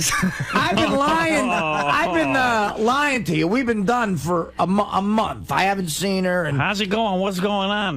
What's going on, Tony? Hey, Artie, how's it going? What's going on? Stop knocking on the door. This bed's real nice. I'm with all the hotties. And the last thing I said was I'm gonna call you again, and if you're in the right head, and we can, my goal is to try to get back together. But as of right now, we are both single people. We are not, and I officially, and this is very sad, not not an item anymore. Wow, Artie is on the market, ladies. That's the good news. Well, we should start taking calls. No, we shouldn't. For women who want to be the first with Artie. What is it, fa-fa-foo-fi? Hey, can I just make a point about something that happened in the last conversation? I just want to, I'm not looking to be confrontational or anything, but I just want to defend married guys a little bit. You were giving Artie's friend a hard time about that Artie went there, and then Artie wanted to go to Atlantic City, you know, that whole thing. Yeah. But let me ask you a question now. If I rolled up to your apartment on a Saturday night at 5 o'clock, and I said, Howard, let's go to Atlantic City, you know, you've got plans and stuff, right? You couldn't just go. Right. It just sucks, though, when a woman says no. You see, Beth wouldn't say no to me. She'd say, if you want to go, go ahead. But you wouldn't. I mean, there's a lot of women that would say the same thing, but you wouldn't because you have plans. You just don't, you know, you go out on Saturday night. Yeah, of course, but it just sucks. Yeah, but it's not all married guys. No, in that story, Artie's describing a situation where the woman's lecturing in front of Artie. It's just embarrassing. Yeah, it was sort of. It's way above. Just shut up. Yeah, I agree with Howard. It was sort of demeaning. It was like I realized it was last minute, but I wasn't. I was like, look, hey man, I might go. You want to come down and hang? And the woman just crowbarred in like, no, absolutely not. Yeah, like you know what? Just shut up. He'll figure it The out. guy didn't even get a chance to answer? Right. So, Robin, my final point about your party was you did it with class. It was really some party. I'm way generous because, I mean, the food, as one of the guys working there said, this ain't like a barbecue. This is like a restaurant. Oh, yeah.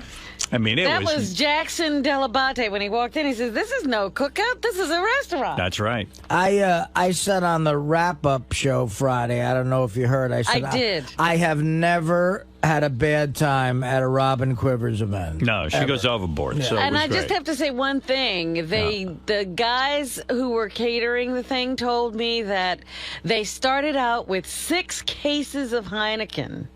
Yeah. And they had to make 2 more beer runs. Wow, what a bunch of drunks.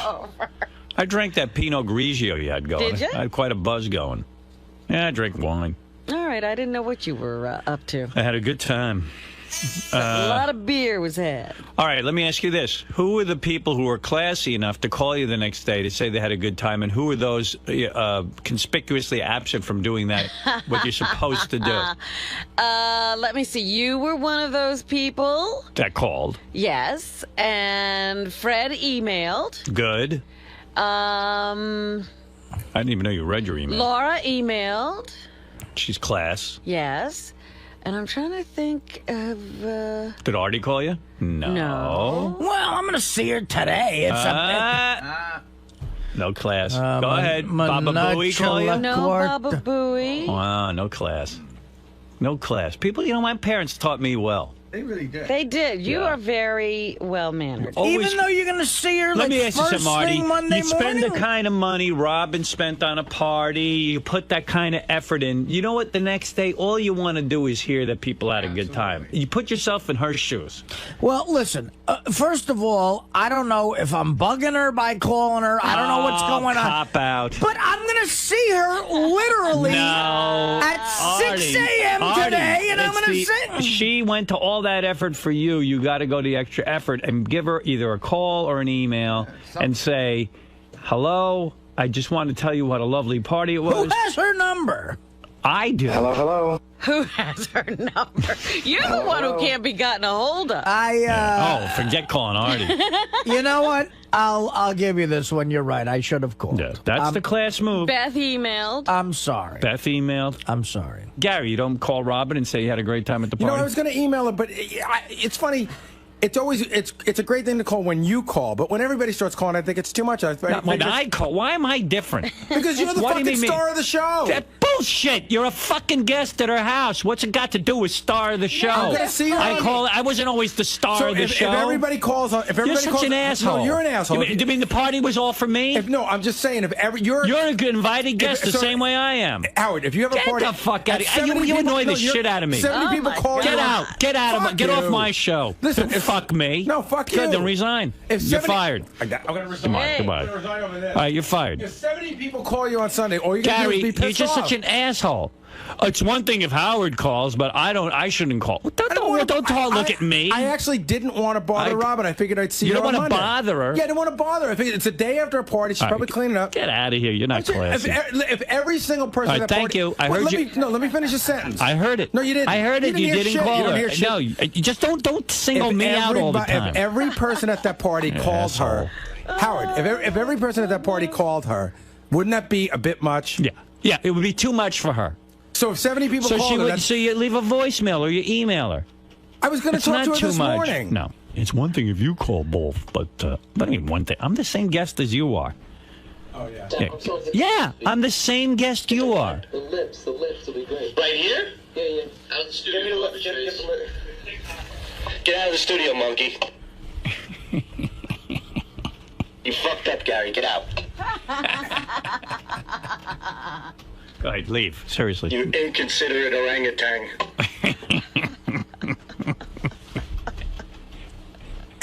Waddle out, monkey. Waddle. You stupid monkey. He's gonna fucking rip him up. What are you doing? Come on, faggot. Gary slapping Sal in the head. You bet him. All right, thank you.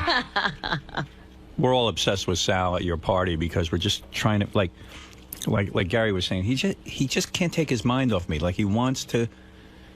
He says to Artie, "Should I go pinch Howard's ass?" Like. And I thought, because I was running around a lot, I tried to keep my eye on him. I thought he was doing okay, but apparently not. He's retarded, and like he's on a boat with Scott DePace, our director, our Howard TV director. Scott DePace has a son, Kyle, who's like a little kid. I don't even know how old, like 5. A little less than that, maybe 5 or 6. Yeah. I don't know how well you can hear this, but someone was videotaping, and just had a little handheld video camera, and Kyle is so cute, and he sees a buoy. This God's honest truth. He sees a buoy out in the water, and he asks what that is. And then Sal has to say, "Oh, that's just Baba Buoy." He just can't let up from here. Listen to this. It's just Sal and Kyle. In the water back there. A buoy. A Baba buoy. It's a Baba buoy. What does it do? What does it do? It does dumb things. It gets yelled at all day long. It's a very dopey buoy. It's a silly buoy. What does it do? Nothing. That's why it gets yelled at all day. It's just a big, mopey, dopey buoy. But it can move around. That's one It doesn't move much. When it moves, it looks like a monkey. Hey, look, another one. It's like a sea monkey. Another right there. Another buoy. Another buoy. Looks like a big white tooth, right?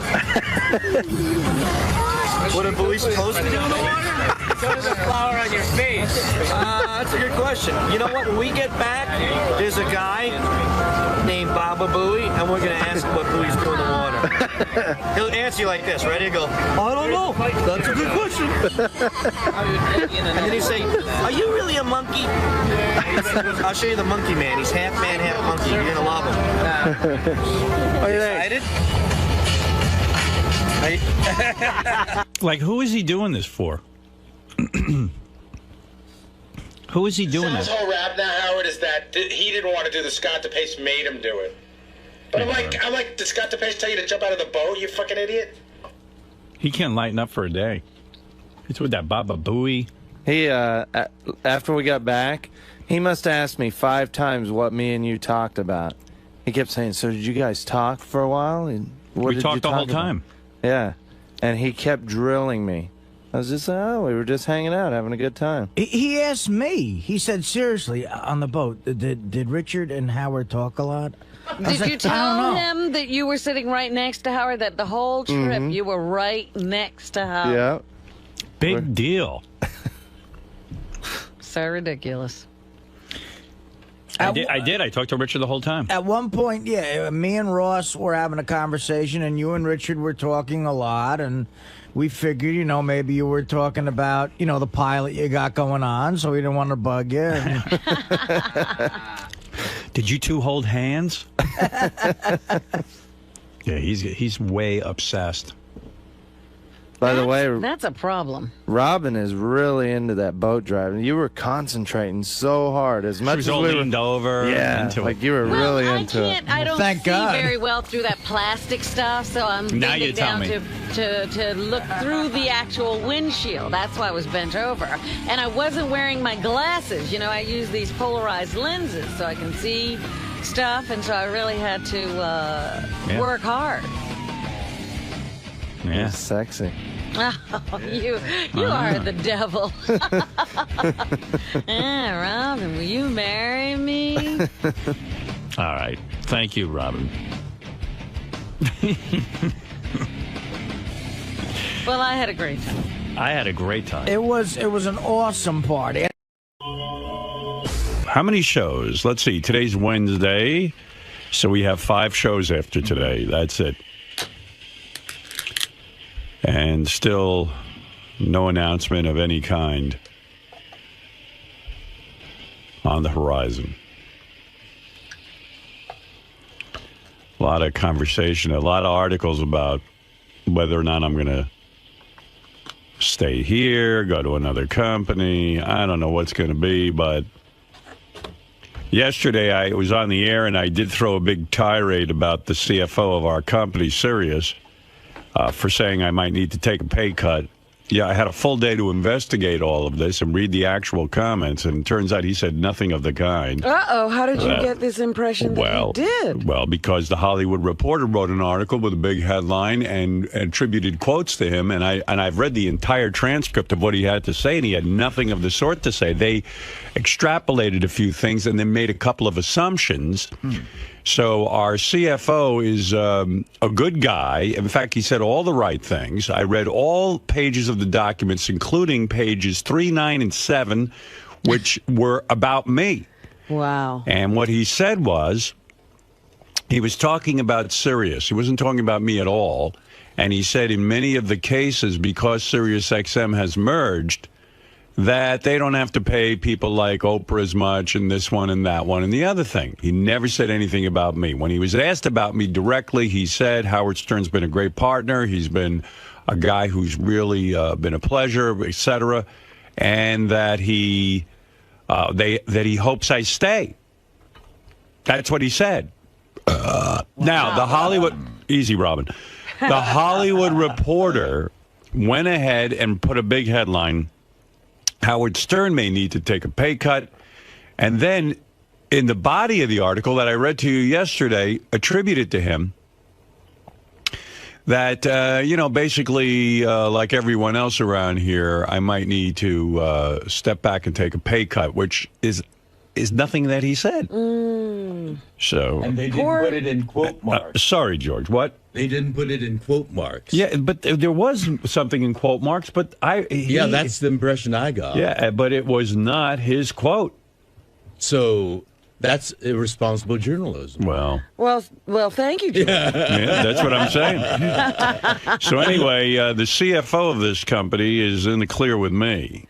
Well, it's a shame that that tirade went on for some time, and the man was innocent. Well, I think you can understand that when I take the Hollywood Reporter, which I consider to be, it's supposed to be a credible magazine. Right. So I do owe an apology to...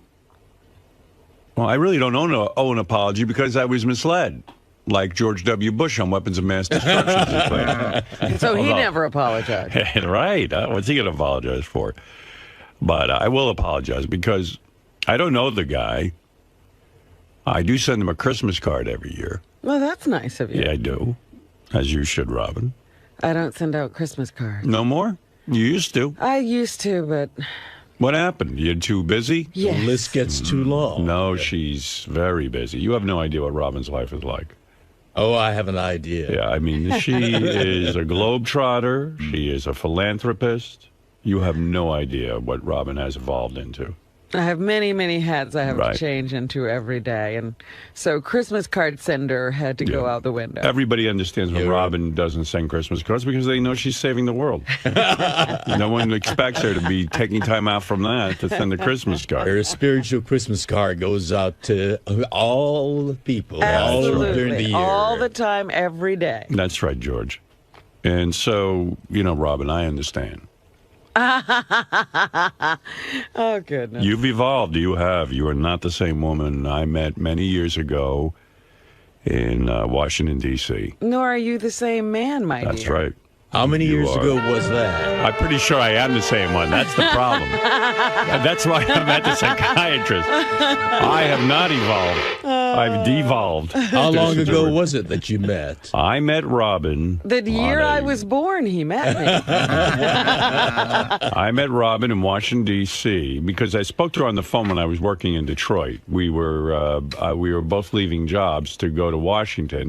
We were feeling each other out, so to speak, on the phone. And we had a good conversation. And the program director was on the phone at the same time. We had an easy way of conversing, and so we were both hired to work at Washington, D.C. So that was in 1981, I'm going to say. 81? No, maybe earlier. No, that was about it. No.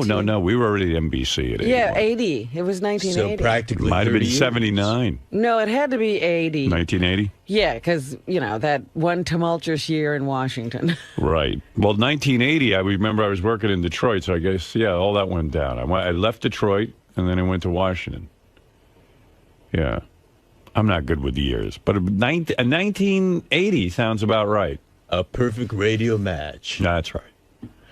90. Seems like it was yesterday, George. I know what you mean. Not to me. 5 years ago to me was like yesterday. 5 years ago to me was like 5 years ago.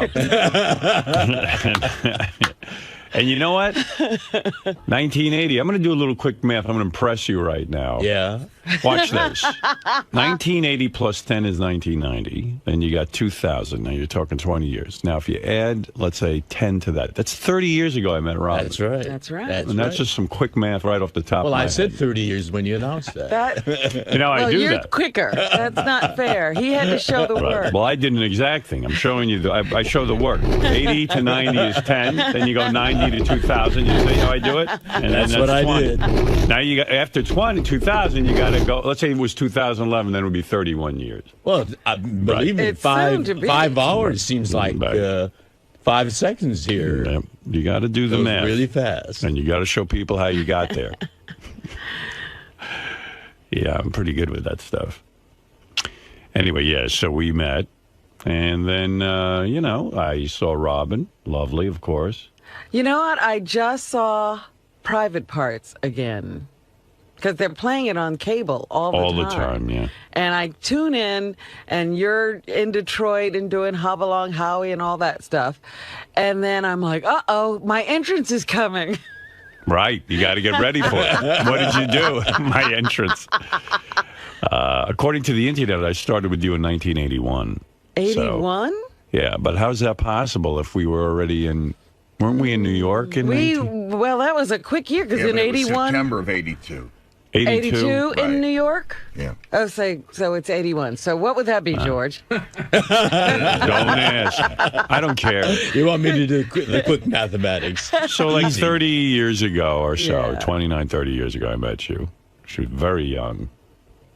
That was when she had her old breasts before they reduced them. Yeah, pre-reduction. Yeah. I saw less those. of Robin. I saw Robin with full chest in 1981, and she walked in triumphant with those things. And from there, she grew. No, she reduced. Sad day. Yes, and Fred I met in 19. I'm going to tell you right now. I'm 19. Give me a second. Okay, let's see. I graduated high school in 72. Then I went to BU and I graduated there 76.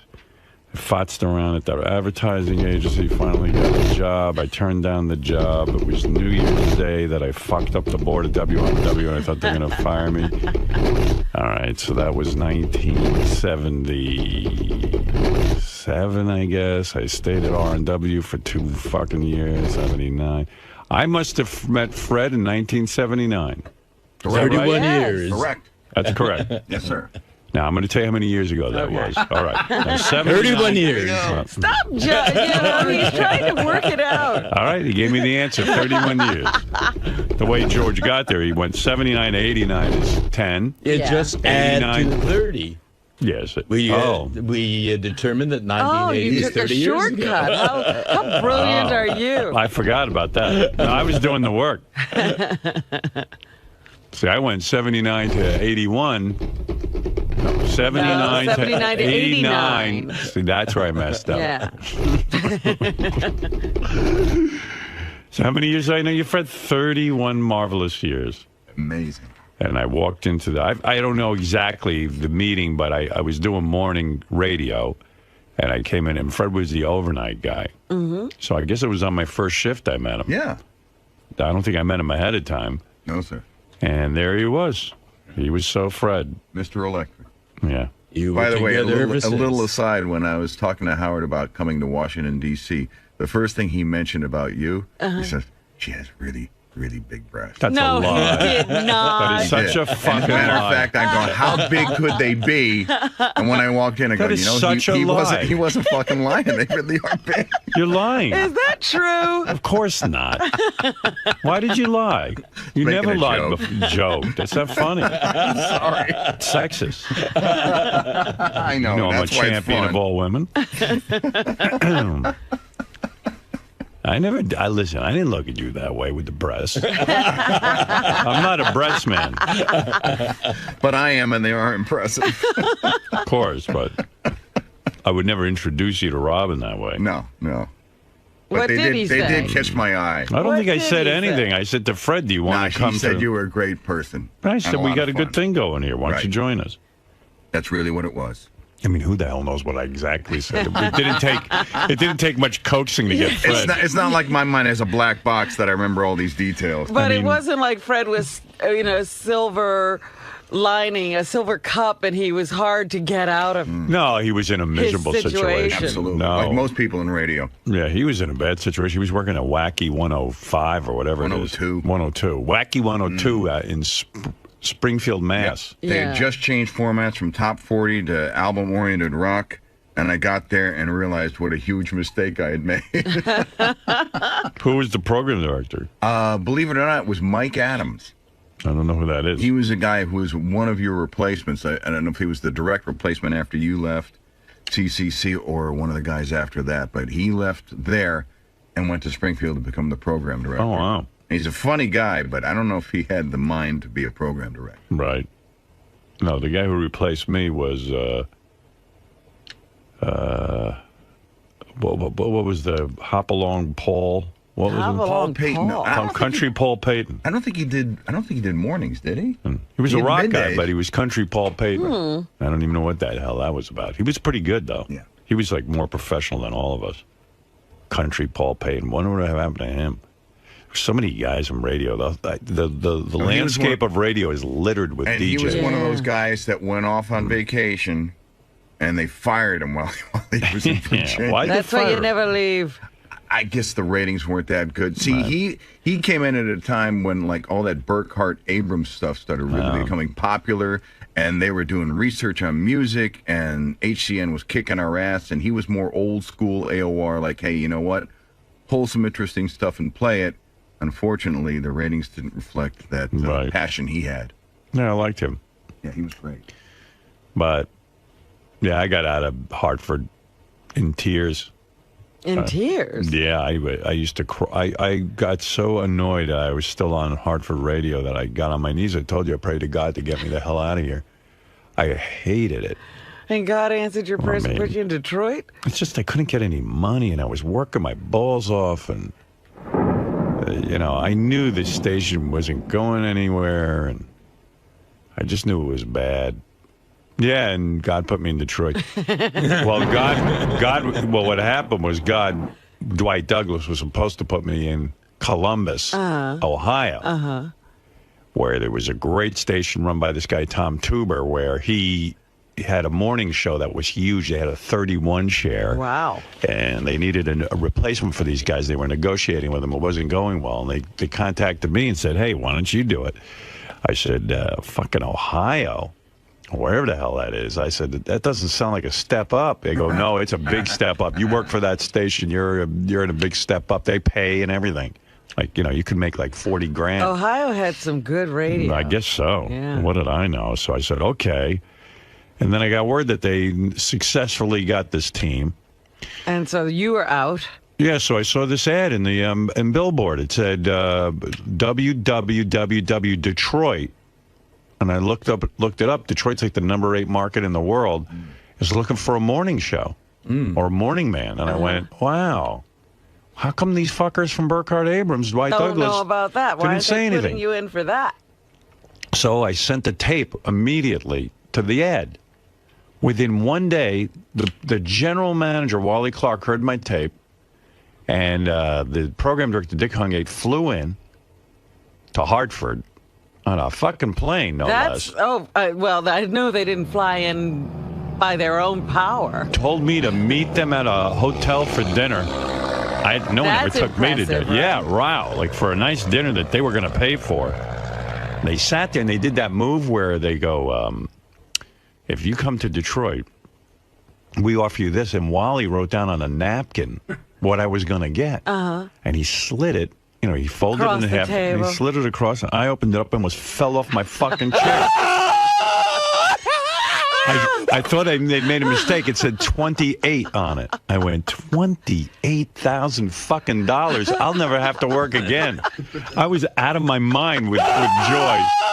So I tried to keep a straight face because I said, surely these guys don't know what they're doing. Surely. I mean, $28,000. Don't call me Shirley. Meanwhile, they should have paid me triple that for the combat pay. So I looked at it and I said, well, I have to sleep on it. And then I went, fuck that. I go, all right, I'll do it. Power nap. I didn't even tell my wife at the time that you had accepted a job? I didn't tell her. I didn't say anything. I never expect anything to happen, but I accepted the job. Listen, I can't fool around. What if they gave it to someone else? I couldn't believe my good fortune. The iron is hot. So at what point did you get Don as your agent? Well, oh, God, on. That's a long time. So then before then, I never heard of an agent. Never. Nobody had an agent in radio, so I didn't even know about that. So I said, $28,000. Gee, do you think I jumped too quick?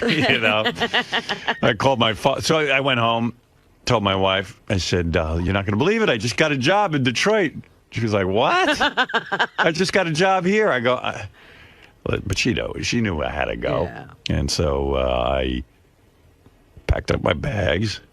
Oh, I gave notice in Hartford. It was so great. I mean, I was like, I'm leaving Cy. This guy, Cy Dressner, on the station. He was paying me $12 grand a year. I asked him for a $25 raise. I was doing really well for them. I did the news. I was the production guy. I was the morning guy. I was everything. He told me he had to get back to me. That's when I started crying. And I said, I got to get out of here. Someone's got to save me.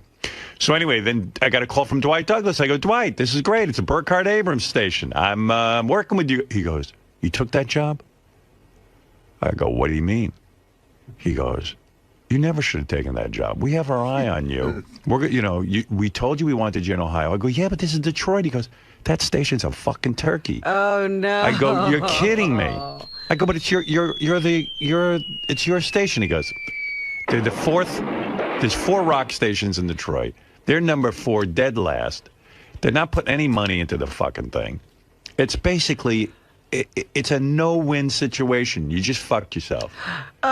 He didn't say it like that. He doesn't curse. No, but basically, he let you know. He boiled it down saying it was a huge mistake. Yeah. I didn't care. I wasn't going to listen to him. I had a job, and I was out. You needed to get out of there. Yeah. So I called my dad, discussed it with him, and I said, gee, I got 28. And he goes, 28. He says, it sounds like you could have gotten 30. Did you ask him for a little bit more? That's what you usually do. I said, really? And I found out the Doc of Rock was making 30,000. He was the big star there, Doc of Rock. And he was afternoons? He was nights. Nights. Evidently, he was the big deal, 30,000. So I called Wally up, and I said, hey, Mr. Clark, I've been thinking about your offer, and it was very generous, but I can't believe I did this. I said, I really think it would be, I need $30,000 because I don't have enough money to move. He goes, okay. I was Wally. Okay, he knew. He's got a morning man for 30 grand. He expected you to come back. Right. He was kind of, thought I was a schlub, I think. So he goes, sure, fine. Come on down and join us. I went down there. That was a real nightmare.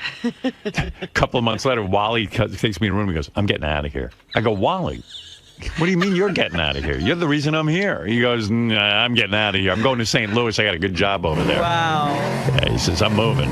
I said, before you move, can you give me 50,000? Because I don't think I'm long for this place. He goes, sure. He did that? Give me $20,000 raise. Wow. Says, you're doing a good job.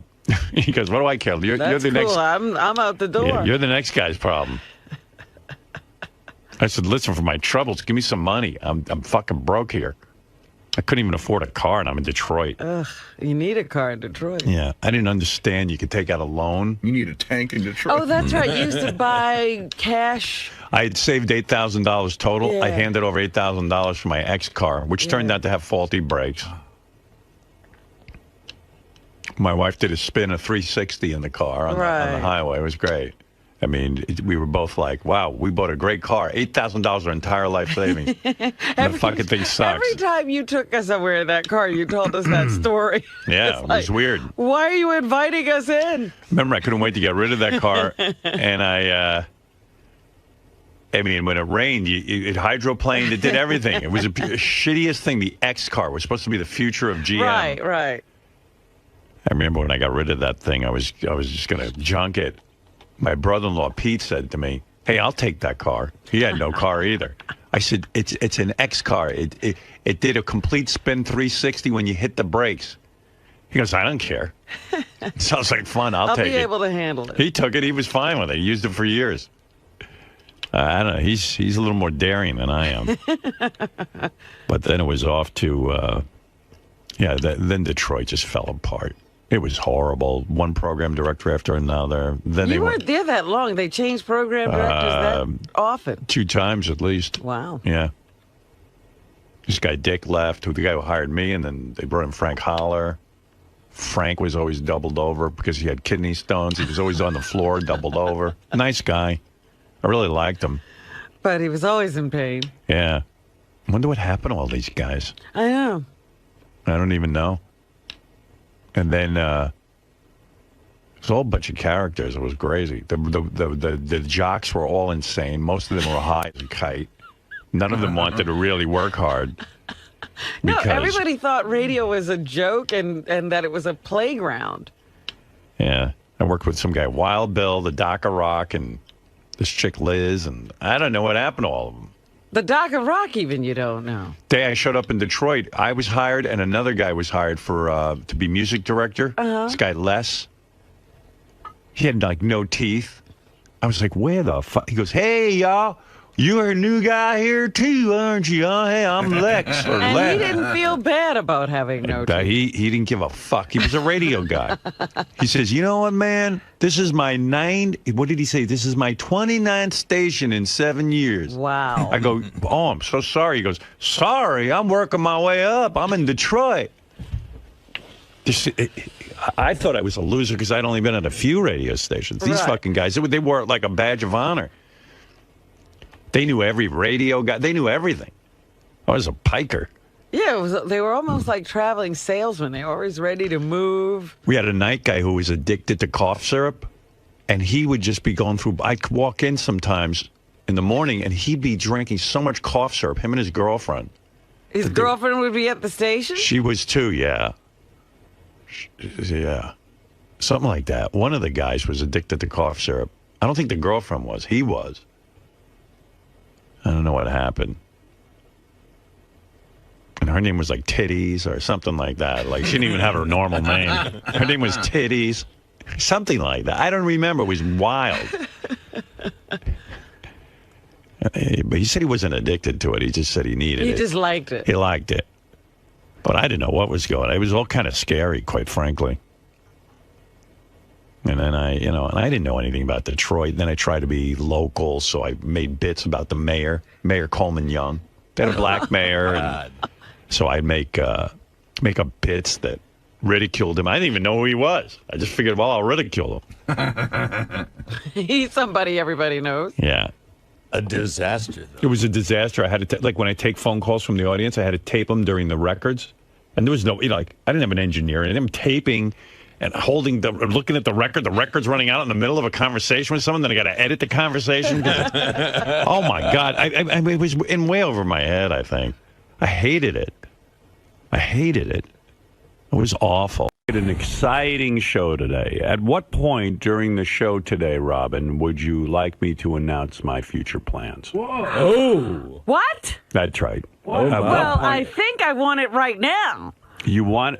Can you isolate her saying, I want it right now? I'm sure that's already been done. 4 inches is fine. I need a cup. Add it to the repertoire. And I want it right now. Big, pendulous breasts. Hey, you want me to lick your ass? And I never said that one. Fuck my tight little pussy. If you want it right now, Okay, now you can do me. Let's hear We it. should announce it every hour on the hour. it's hard for me to say this looking you in the eye, Robin. Uh-oh. And it's hard for me Where to... are you looking? Oh, it's hard. I'm looking just off into the distance. Uh-oh. This is not going to be easy to say. Ew. And this all went down yesterday. And I know some of the guys were speculating that today I would have an announcement because they saw Richard Bosch, who is one of your agents as well as mine. Mm-hmm. And Richard was here yesterday, and there was a lot of dialogue between myself and Mel about what was going to happen in the future. And Mel, as I said, has been nothing but wonderful and fantastic to me, and very understanding of my situation.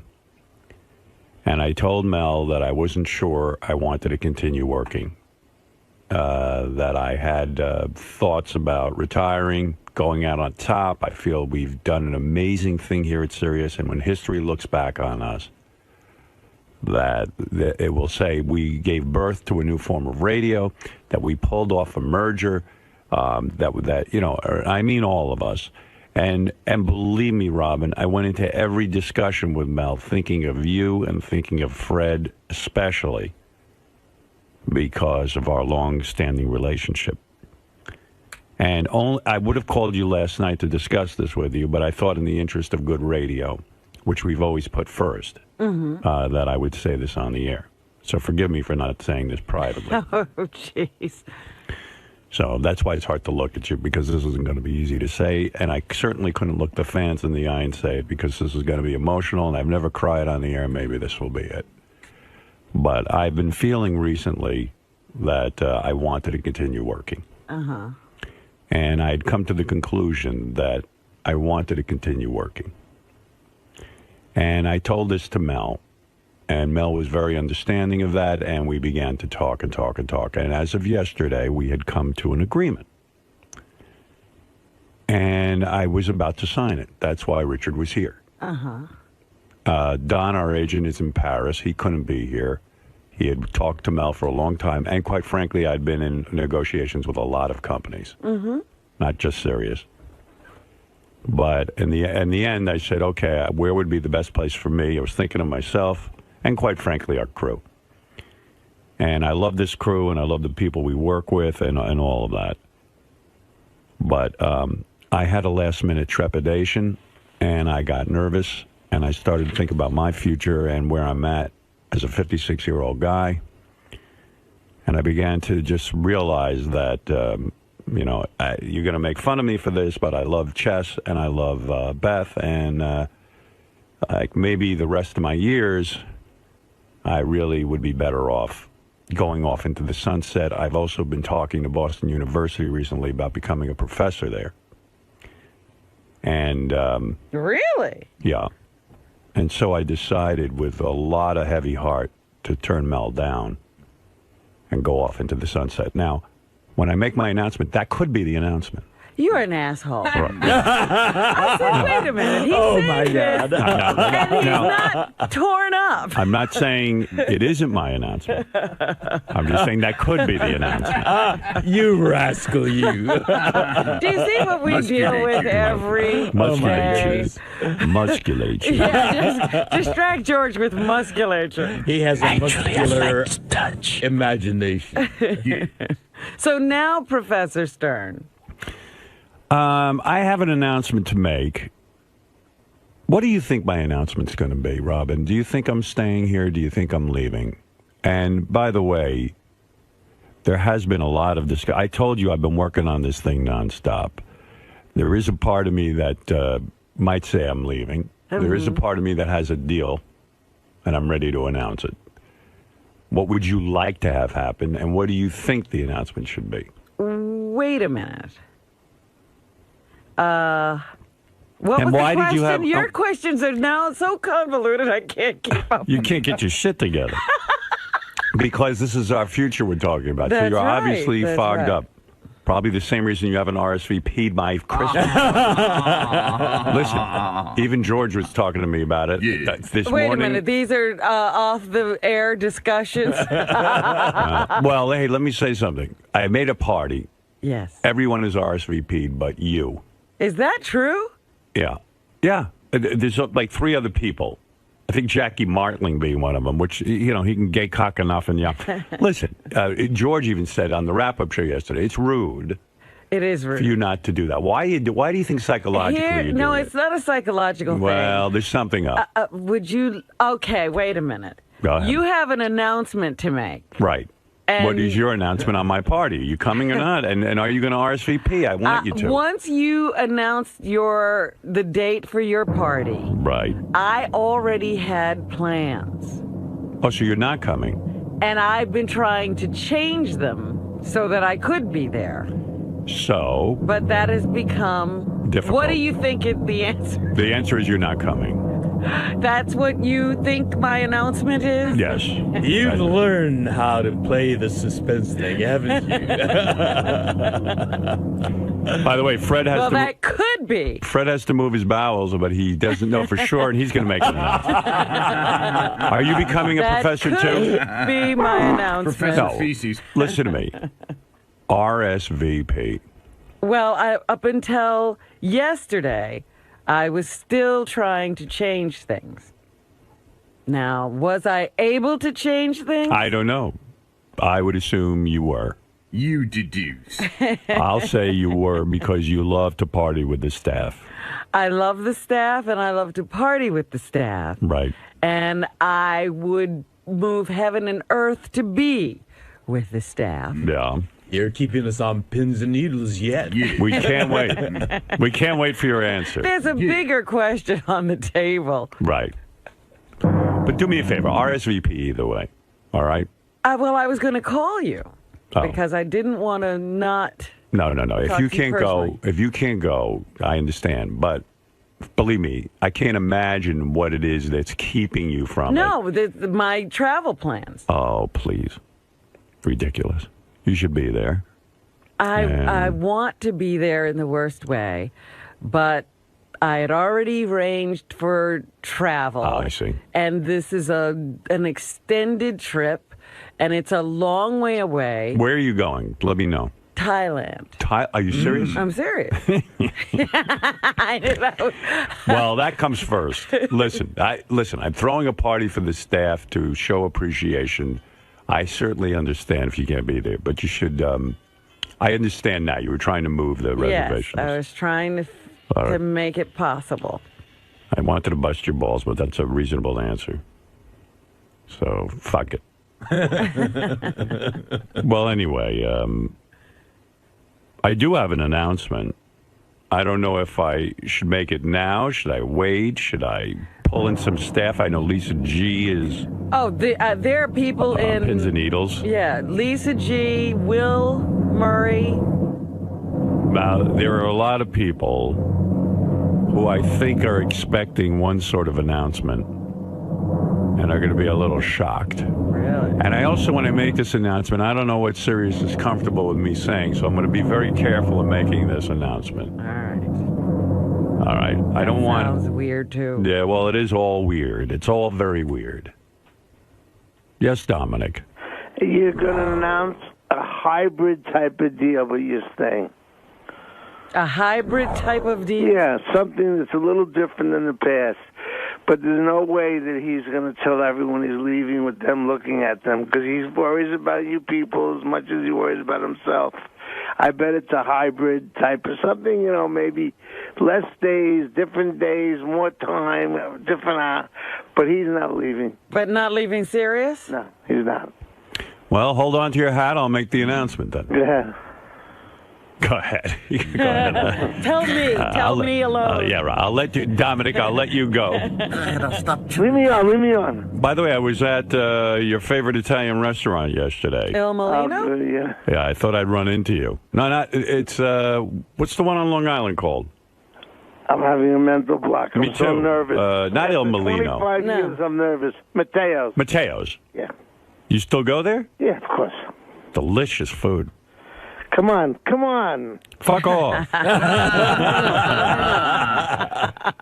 25 years. How come all of a sudden you're calling in? I mean, you've been gone You've for been months. gone for months and My months brother and months. passed away. Oh, sorry to hear that. Yeah. Your brother? I didn't even know you had a brother. Yep. You never mentioned you had a brother. Yes, he died 2.5 months ago. Come on, let's get to it. No, he what? He died 2.5 months ago.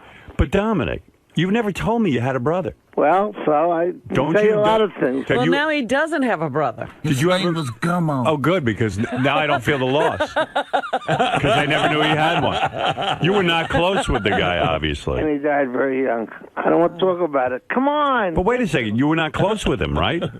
I was close to my brother. Sure. You were? How could you never even bring him around or mention him? Oh, he's a very private person, a very wonderful person, a much better person than I am. Come on, get to the bottom. Do you have sisters? Yes, I have a sister who was a lawyer. Beautiful, wonderful girl. Come on. Yeah, I know. Around? The sister I know. So we'll talk about it another time. Get to it. But the brother, nobody no knew. mention. Yeah, in Texas.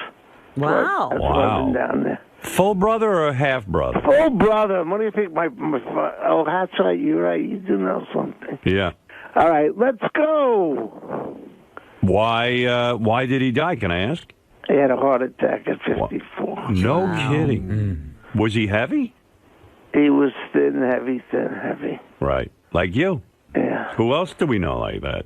Yeah, I know. All right, then. Was he a smoker?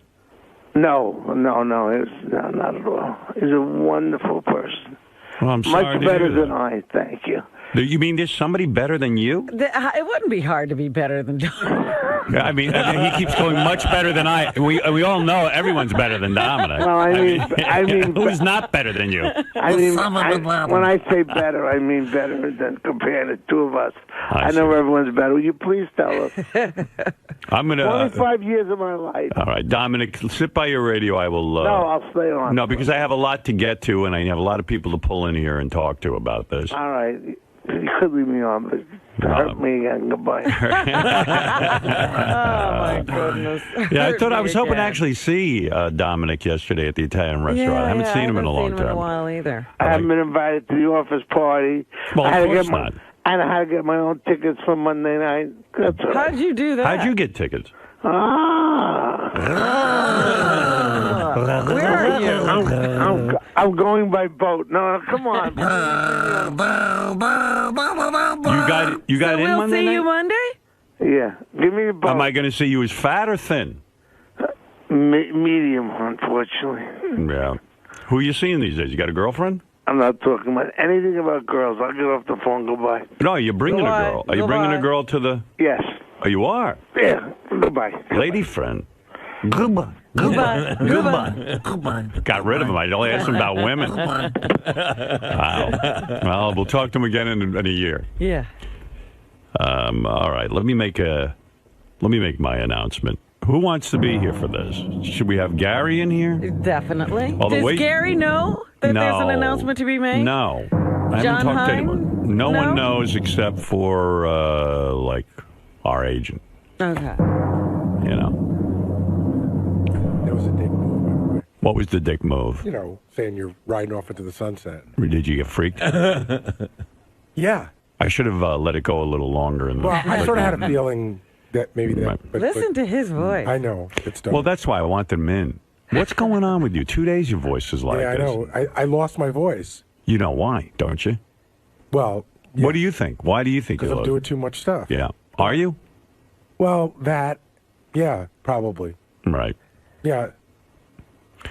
Do you think the McCartney concert on Monday is going to go past 11 o'clock? Yes. You do? I've seen him before. See, my daughter's not going to let me out early because she loves wants McCartney. to see the whole thing, and it's going to be 3+ hours. Oh, It you're starts at kidding. 8. Hey, can't they start it at 6? Can they move the time? call Sir Paul and say Howard needs you to start at 6. Lisa G, I hear, is on 𝗛𝗿𝗄𝗃. What's going on? Even like the other day, we were somewhere, and I mentioned something about, resigning, and she just went, like if you bring it up, she just gets upset. You know who's really on his Facebook? Mike Morales. He's really? He's like ready to hang himself. Really? Yeah. I'll tell you, I'm very stressed out about it, especially this week. I don't know why. It all. It hit you this week. Lisa, you look like you saw a ghost. What's going on with you, Lisa? I feel like you're cracking up. I mean, really, what is going on with you? Are you all right? I'm fine. Just coming. Do I look that white? Yeah. Yes. You look like you saw a ghost. Am I right, George? Look at her. She does. Yes, you do, Lisa. Yeah. What the heck happened? Well, I'd like to see the promised land, so come on, let's get on with it. It's Who's most nervous about my situation? I think everybody is. Everybody's. I mean. But I think Will Murray is particularly. I mean, Will was on the wrap-up show, and he had a lot of concerns. I think John is concerned, but he doesn't want to. Not everybody. Nobody's really saying, "Oh my God, I'm freaking out," except for Lisa. And maybe Scott the engineer. I would think he would be. I think he should be freaking out in general, whether I have a deal or not. I mean, his life is something to freak out over, to be quite honest. What's the matter, Lisa? You look like you're going to break into tears. What's happening? Standing back. No, I hope you stay. I think you're happy here. I know we're all happy here. Yeah. Well, okay. Time for the announcement. You're not going to have anybody else in? Who else should we have in? I say Will and Scott. Scott for sure. Scott, But I'm he not doesn't looking he at doesn't him. react to anything. Yeah, he's a wall. He's like wallpaper. Why would I? You're not staying. All right, okay. You're leaving? Okay, go Can I go now? Of course. I'll go see my wife. Oh, you're staying? Oh, that's great. All right, I'll go stay home and bowl. Ronnie doesn't care? I don't know. Ronnie. Well, quite frankly, Ronnie knows if I'm leaving that I'm still going to need the car. Right. So he's with me. Yeah. Where's Will? Oh, Richard. Richard is are you worried? I just want to come in and be naked while you make the announcement. Can I get undressed? I want to blow George. That was really creepy yesterday. He's so excited that George said he was going to add him to his reel of people he thinks about when he masturbates. I'm honored by that. Why do you need George's approval over your body so badly? It just, I mean, you don't know you're gay yet? You don't know that you have gay tendencies? If Robin said she would masturbate to me, then that would be an honor as well. Anybody. No, but you wanted to show me your asshole and your penis and your rubbing yourself. I'm proud. All right, you can leave because it's hard to make this announcement to you, especially. I can get naked. He's looking at a warehouse. Right. I can't take my clothes off. This is going to be a moment in history, actually. I'd like to be a part of it, though, if that's okay. I don't think I want you a part of it. You know what I mean? History wasn't meant for you. Yeah. Somehow you shouldn't be in history. I say that this is a historical moment because I really do think we've had... Oh, Scott the engineer is here. Hi. I don't want you in here. I can't fucking stand when you stare at me. Sure. It unmotivates me. I think that maybe that's it unmotivates you. Yeah. I mean, I'll leave. What's going on with you? Nothing. Nothing. I'm fine. Are you freaking out if I'm leaving? I'm not freaking out. Okay. I was concerned. Obviously, I love working here. I love working with everybody, and I want to continue. By the way, if I get a deal here or I get a deal somewhere else, doesn't mean you're coming. You know that. Okay. Right, okay. Well, just let me know. Yeah, let's be clear I'll on deal this. with it. Not everyone's coming to the promised land if I'm going somewhere. I mean, I've been out of work before. I'm confident in my abilities. If I have to look for a job, I'll look for a job. What else am I going to do? Good luck. Really. No, of course. Wouldn't you give him a recommendation? Yeah, at least probably not. Oh. No, you're a very talented engineer, and wherever I go, I would take you with me if I do go somewhere. All right, thank you. All right, look. I'll leave. All right, here is the announcement, and I won't drag this out any more than I should. All right, so... You've already dragged it out more than you should. Of course. What else do we have today? After this announcement. Guests. No guests. Looking at your George all morning. Got to hear his endless bathhouse stories. You see, there was a muscular man... There and was I this woke actor it. in the 60s And I whose saw, name I shall not reveal. I saw the glint of recognition in his eye, and I walked out of the room. I went down the hall and found another. All right. You know what? Yesterday, I'm listening to the wrap-up show, right. And George says, if you're talking to a guy and you drop a few lines and he picks them up, and then, right. You mention a bar, Yes. and then if your hand falls into his lap and he puts his hand in your lap, And his cock just so happens to fall into your mouth. Of course. No. You think Richard gets naked here? What is it, Mike? Mike, get Scott out of there. He's bad luck. Yeah, I got him out. Don't worry. Out of there. Don't worry, he's out. Then we're doomed. Okay. Thanks, Howard. All right.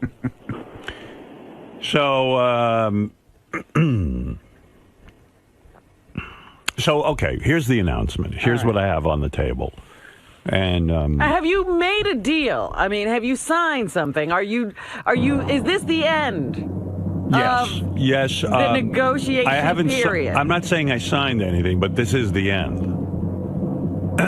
This is the final decision, if that's what you're asking. All right. Okay. All right. I don't know if I want Lisa. Lisa looks like she's going to cry. I know. Here. You may want to sit down, Lisa. Yeah. You might want to sit down. So does Gary. Yeah. Gary's leaning against the wall. Gary, you so stand. Lisa, sit down. Fred, I want you in a squat. Okay. Here we go. I'm ready. What, is he delivering? I'm ready to jump. Oh, Laura Lackner just told me that Jackie RSVP'd, so you're the only person, Robin, who did not. All right. Okay. I like that distinction. More bad news. Well, George, it's rude, right? It's quite impolite. Right. Yeah. Thank you. You're right, George. Well, he is right. But I told you what my situation was. All right, I accept. That's understandable. What do you think of that, Gary? Should I let Robin off the hook with that explanation, or do you think it's still rude? I think that she could have sent you a note saying, I need to move some things around. Let me get back to you. All right.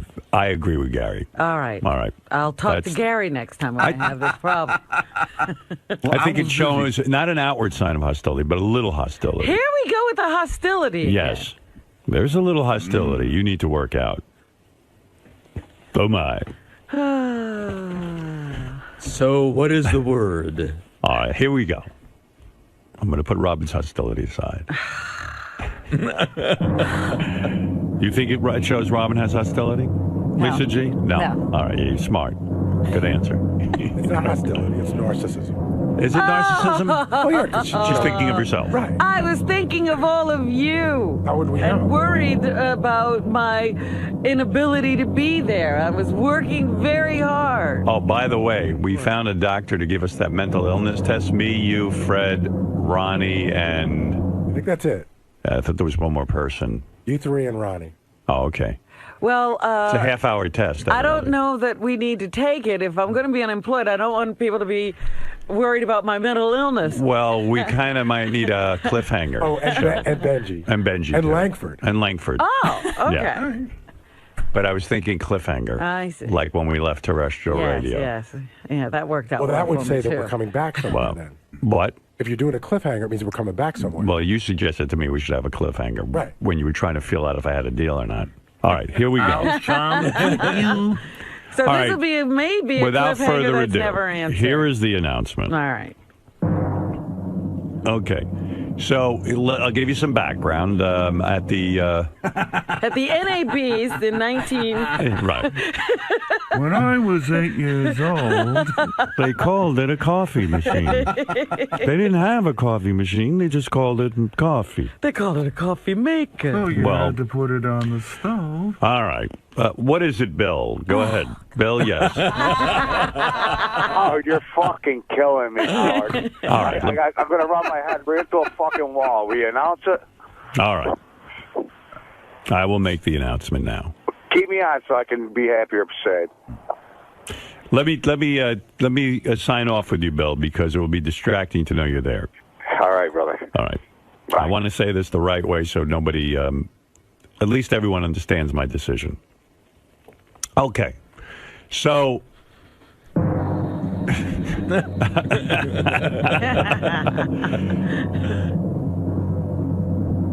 This is not an easy explanation. Okay. All right. Because I happen to think I know something about radio. And I'm not sure I really do, but I think I do. Well, we've been going on that premise for a long time that you know something. And my confidence in myself hasn't been shaken at all. I think I know what I'm talking about here. And I just want to say before I make this announcement that I love this company. They're very nice people. This is not meant to knock anybody, okay? And I think this has been a tremendous 5 years. I first want to say this. What we have done here is remarkable. You know, we really have. And I have to stress this again. 600,000 listeners when we got here. And quite frankly, when I met with management, they said that, listen, they were getting their asses pounded by XM. And so here, in a short span of time, 5 years, all of us can take a bow. We have 4 more shows after today left. And we can take a bow and say, job well done. Our listeners and fans, number one, came with us. Number two, I think what we pulled off, leaving terrestrial radio the way we did, coming here, the excitement. I don't think there's another group of people that could have pulled this thing off. I don't. I do not think so. I don't think there's anybody in radio who could have done it. I think our team has been phenomenal and everyone's done a great job.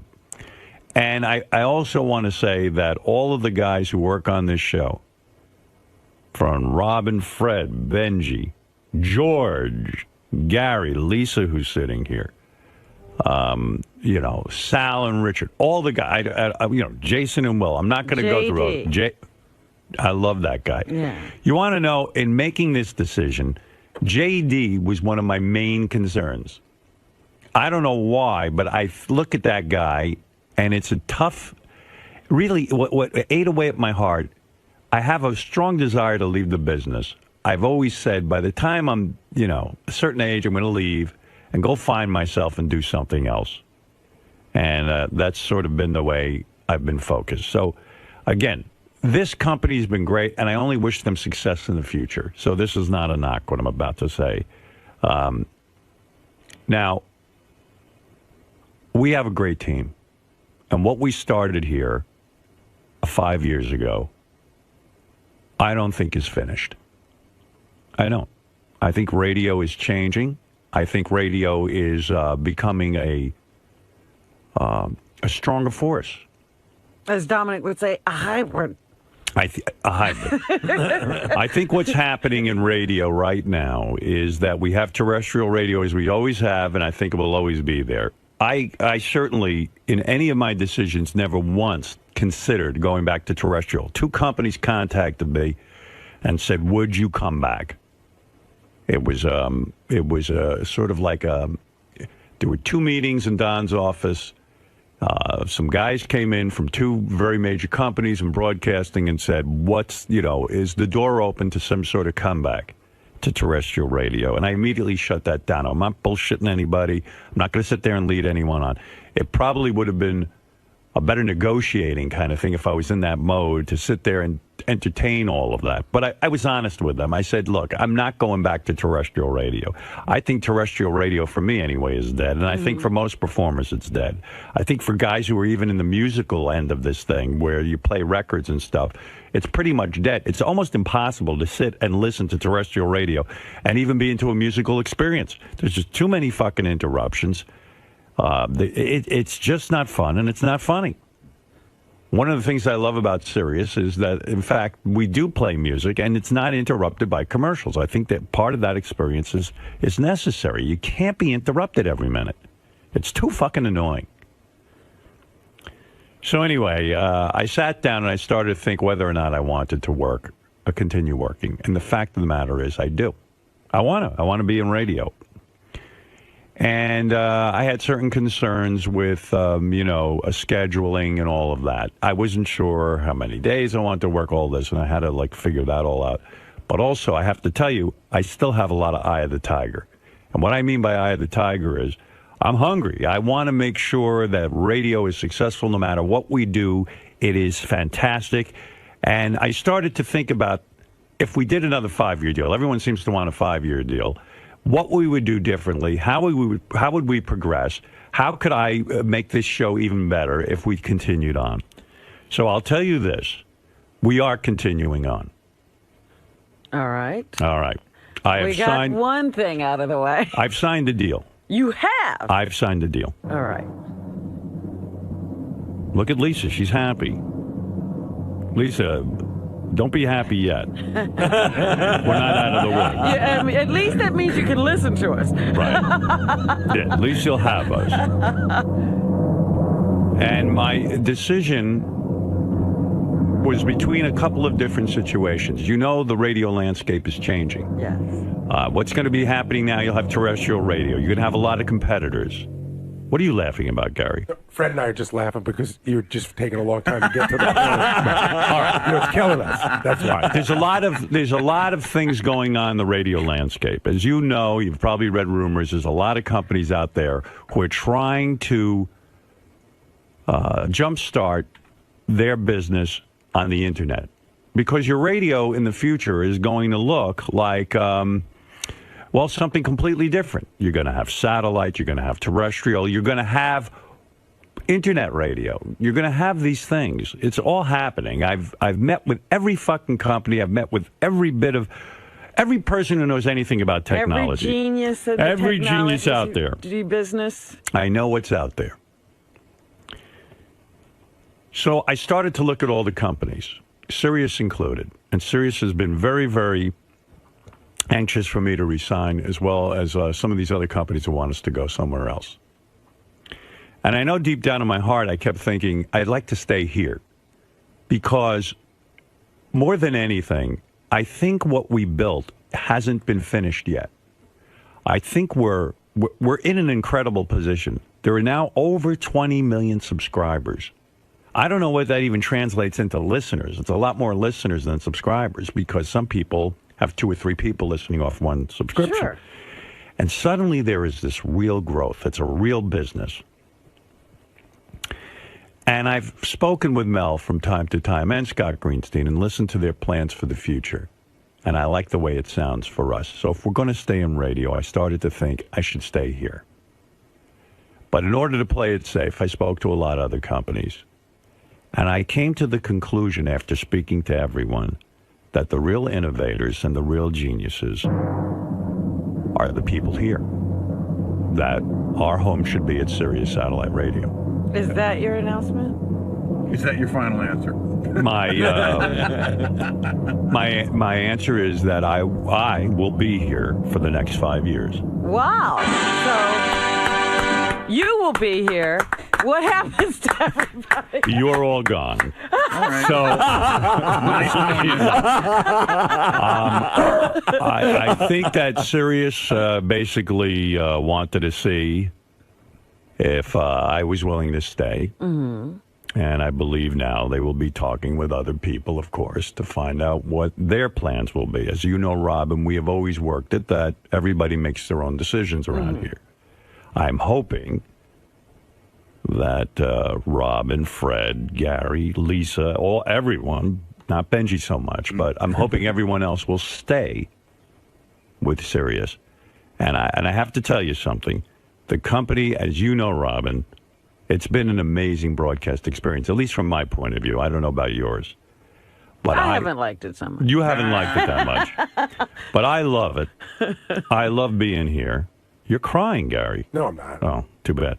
But Lisa's hands were shaking. Lisa, your hands were shaking. Are you all right? I was nervous. Yeah. Well, I would like to continue this. I think this is the best home for our... And now we can expand into the future, and I'll tell you why. I've met with Tim, and Tim knows nothing of this, but I said to Tim I had about 50 meetings with Tim, theoretical discussions about where we should go in the next 5 years, how we can keep things fresh, how we can keep things exciting, and how we can grow. One of the things that is going to add to our growth tremendously, I think as of today, our fans can get us on any of these apps, on any mobile device, that we are now part of that. As you know, there was a contractual hang-up that we were never available over the iPhone, we were never available over the BlackBerry, whatever device you have.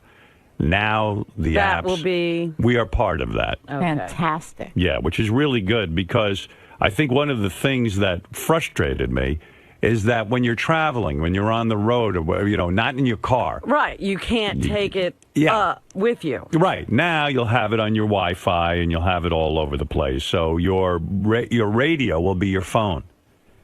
And I know a lot of our fans weren't willing to get the app because we weren't on it.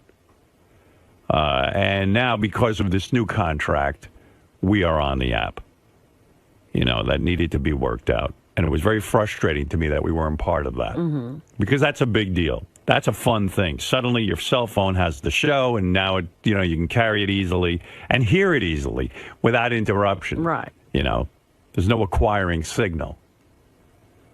And by the way, I think that's the future. And that was key to me in all of this, because I believe that satellite will almost be irrelevant. I'm talking about those satellites that are in the sky that we broadcast over now. Mm-hmm. I think eventually we will all be over the SIM card in the car, that the satellites, this company won't have to spend $500 million to send a satellite up into the sky, that in fact it'll be obsolete. But how will we win? We'll be the winners because this company, Sirius Satellite, are the ones who are providing content. The other companies aren't really in the content business. None of them are. Think about what I'm saying. I mean, the internet philosophy is we'll give you the technology and then we'll go steal the content and put it on your radio for you. Well, that's not going to fly in the future. It's not going to be the wave of the future. Satellite, Sirius, with the NFL, with all the sports teams and all this other stuff, I believe is really investing in content. And we will be the go-to destination. Not only will we give you all the music you want, and then some, but we will be able to give you NFL. I don't know, if you're into that cocked Oprah Winfrey, you'll get Oprah Winfrey Talk. Baseball. Channel. Baseball, everything. Martha Stewart, M&M channel, all this stuff. All you traffic freaks. All the free Paul McCartney concert that we're giving to 1,400 listeners. I believe that's the kind of stuff your internet companies will not be willing to do. With all of the money Apple has, with all of the money Pandora might have, or this one or that one, they're not willing to go out and say to Paul McCartney, here's a bunch of dough, do a concert in honor of our 20 million subscriber. This company's for real. They really are going out and acquiring the best talent. And I believe, and I've said this from the beginning, when everyone laughed at us because we only had 600,000 subscribers, I said this will be the dominant form of radio. And I still believe it. I believe Sirius will come out on top, and especially now that we're Sirius XM. Okay, so that's one part of your announcement. That's right. What's the other part? I don't know. What do you mean? What is there to say? What will the show look like in the future? How often will you work? Oh, how often will I work? Well, let me say this. First of all, I'm not going to go into money amounts and all that kind of stuff. Nobody asked you that. No, I'm just telling that for the press, because they always say, "How much is he getting paid? Did he get a pay cut? This and that." I don't work for pay cuts. That's number one. But I'll tell you this: the contract was fair. I know that Sirius is very happy with it, and I'm happy with it. And that's good enough for me. As far as the hours go, there will be some changes. Sirius in the contract, and this was key to me, is allowing me a lot of flexibility with the show. I guarantee you there'll be plenty of me to go around, and there'll be plenty of show, but we will have more flexibility with our schedule. So starting January 1, we're on the same as we are now. No, January 1 is a Saturday. Saturday. Well, whatever, starting January 3, Sunday. whenever the contract starts, we'll be here. And oh, darn, I made my trip too long. What time does the show start? The show, I gave a lot of thought to that, and Mel again gave me flexibility. But after a long, hard think, the show starts at 6 a.m., and goes to 10 a.m. or however long we want to go. It's really important to listeners, I felt, our fans, that we do a fresh show in the morning, that we get here and do the show at 6 in the morning. And believe me, I ain't thrilled about it. I ain't getting any younger, and it's getting harder and harder for me to get out of bed. But I believe a fresh morning show is what our fans really, truly want. And so I hope to our fans, you will be with us in the future. I think there'll be enough of the show to go around. Well, you want to hear what anybody out there has to say? You want to? Sure, okay. Wait, still 4 days a week? There'll be some flexibility with that. Let me put it to you that. We haven't worked out the whole schedule, but for now it's 4 days a week. But at some point it's going to change. Okay? Let's go to Nick. Howard, thank you very much, dude. That is the best news I've heard all month. That's better than my heart attack. I am Well, I so got to tell you happy. something, Nick. I'm happy, too, because I think when I sat at home and I thought about it, and especially in the last couple of months, I really, really thought about this long and hard. I know I still like getting up in the morning and sharing my thoughts with you and sharing all the outrageous stuff we do with you. And I know, Robin, I think you had said many times you were still ready to share with everyone. And, Fred, I would imagine this is good news for you. I think you want to... This is fabulous news. And congratulations, Howard. Right. It's been a pleasure working with you for the past 30 years, and hopefully the next 5 will be even better. Good. Well, let's hope you can work out a deal. I hope so, too. Well, that's You're the right. next step. You're right. Well, no matter what happens, good luck. I talked to Mel about that, and he said that he felt confident that everyone, he's interested in the same show we have now. So that he says he likes how things are going. He likes what we're all doing. And so, listen, he actually wanted, I think, to call certain people ahead of time and to start talking with them. But I said, listen, in the interest of good radio, which is what we're mostly interested in, it's got to be suspenseful. So we'll. Thank you. Right. So I wrecked that for you. Thank you for putting us on the block once again. Right. Once again, I put my needs ahead of yours. Yes. Well, go ahead, Nick. So speaking for all the fans, we love you, and we are so thankful that you are going to be back on the air. I'm going to sign up for my lifetime subscription now. Right. And I am just so happy, and I know there's fans out there screaming and yelling just as much as I am. Thank you so much, Howard. Hey, listen, thank you. Thanks for being so loyal, and thanks for everyone being here. And I do believe that Sirius is going to get better and better, and I'm excited about the apps. I want to ask a question. Yeah, sure. Thank you. Go ahead, Robin. Why not a big announcement? Why not a major press conference? Why not? Because I guess they didn't want one. I just want to get on the air and talk to you guys about it. It just seems to me it's the opportunity for promotion. Well, I'm going to go out and do some promotion and talk about Sirius, and I'm going to go out and talk about the fact that I'm excited that we're now over the internet with the apps and all that, and I'll go out and do some appearances. You know, although most places have said with Baba Booey's appearances that they no longer need me. Really? He is. They're saying, well, we just had They said, listen, Baba guys, Booey. Baba Booey's been on every show. You're a little overexposed. So no, I will go on some of these shows and talk. In fact, I've been contacted by some shows recently for some just bizarre reason. It's all sort of come together, and I'll probably say yes to that. But, so, Howard, all the other shows will stay in place, too? Well, yeah, I hope so. I mean, you know, listen, I think there's so much up in the air, not only with our own crew, or Robin doesn't have a deal yet, Fred doesn't have a deal yet, all these people and have to talk. will there still be 2 channels, all of that Yes, stuff? there will still be 2 channels. Great. I know that, like, Bubba, who I love, doesn't have a deal yet, and I would like to keep Bubba on board. I'd like, you know... But a lot of this stuff is out of my control. I don't control that. I don't control the purse strings here. Typically what we do is Riley Martin, how's he going? Well, there's been a lot of discussion about Riley. Really? Yeah, he factored pretty heavily in all of this. Are they happy with the news?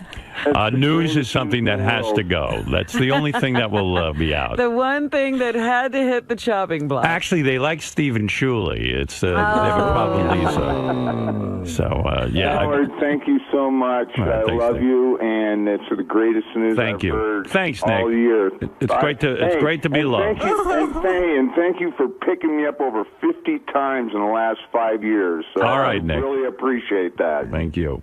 Howard, you're the man. Love you. Hey, Nick, are you, well... Go ahead. All right, now I'll ask this later. Okay, thanks, Nick. Hey, thanks, Howard. You are the man. Thank you so much for signing, too. Thanks, Buckwall. Have a good day, buddy. Yeah, well, I do want to say that, you know, working with Mel all these years, how the hell we've all ended up together again. Again. Right. And I know that there's still a lot of confusion about the channels, about a lot of people's jobs and stuff. Robin doesn't have a deal. Fred doesn't have a deal. Now the suspense is on me because I'm still looking at the end of my career here on December 31st. Yeah, I'm here. That's the good news. Everyone else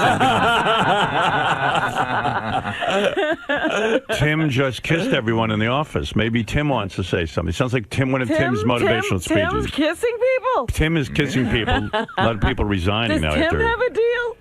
Tim, I know you didn't know about this as well. Let me grab your apple bag. Just in congratulations. My apple bag. You're happy. This is the greatest show on earth. You know, I can't see us going to another place.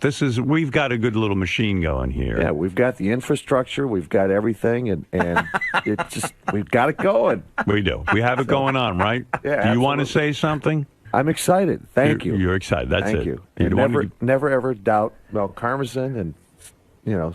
Well, Mel's one of the big reasons. Well, listen, there's about 50 reasons why I decided to stay here for myself.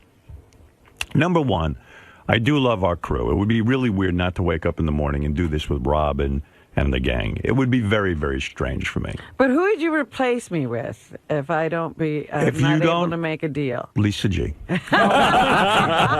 Robin's irreplaceable. You are irreplaceable, actually. I don't want to do it with anyone else, quite frankly, and that would be a problem. Well, that warms my heart. You know, that would be weird.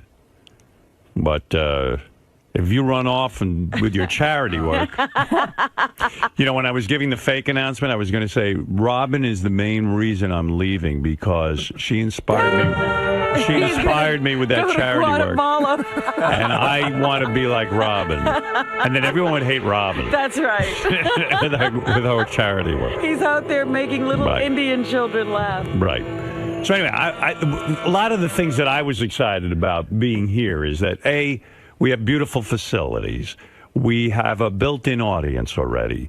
We can expand upon that in the future. The technology is only going to get better. For example, now it used to drive Tim and I crazy. We couldn't be heard on the iPhone, and we couldn't be heard on all that. So I guess as of today, they've got that set up, or tomorrow. Is that right? I would assume. That's awesome. And so, you know, that to me was another expansion. And I think, you know, the word will get out that we're staying here. More of our fans who didn't come over originally might start coming over as well. Yeah, with the new technology especially. Right, and car sales are starting to go. So I see more and more growth, and I really am proud of what we've done here. This is just as much our company as anybody's. I mean, really, it feels like we built this thing. Yeah.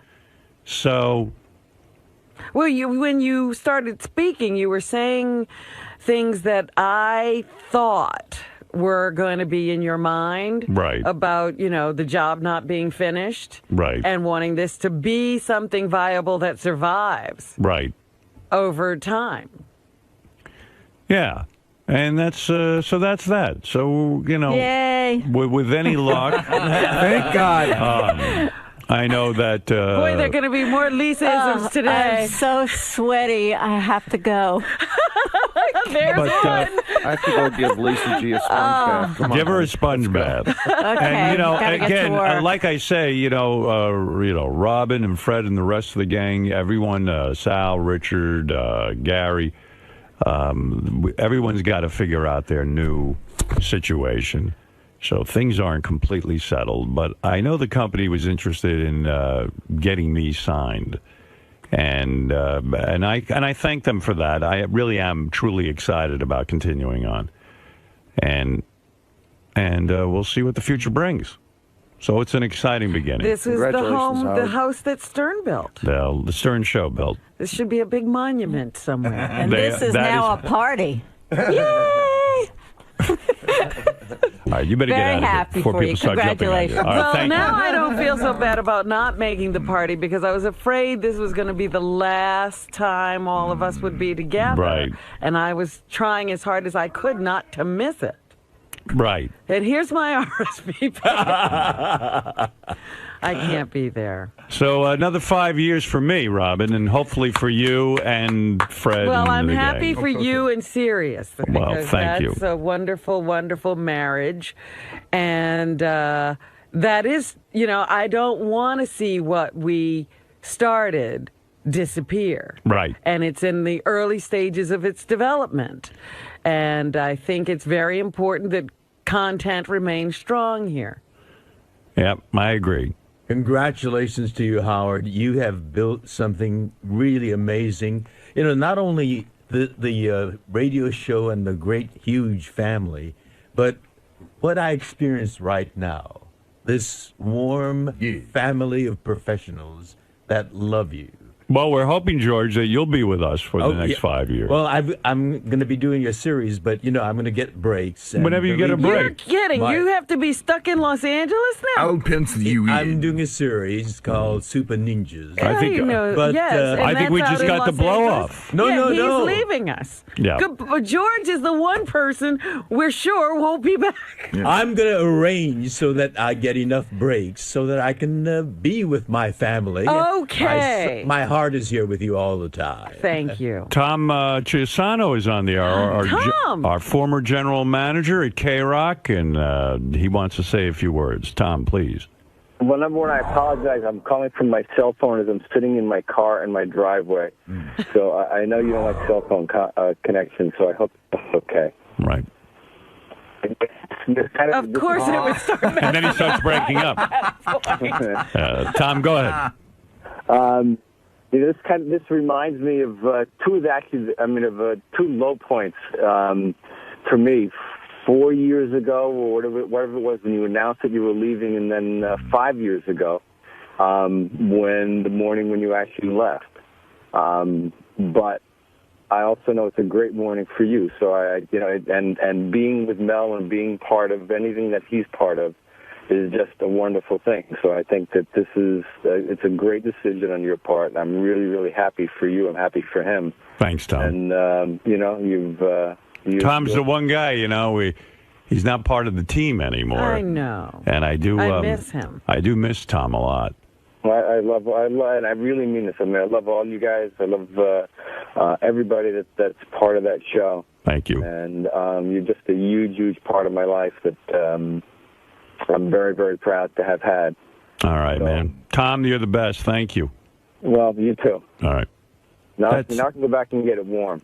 I do miss Tom a lot. I miss him all the time, yeah. You know, one of the reasons he's not here is because there's no general manager. The business model doesn't have a position like his.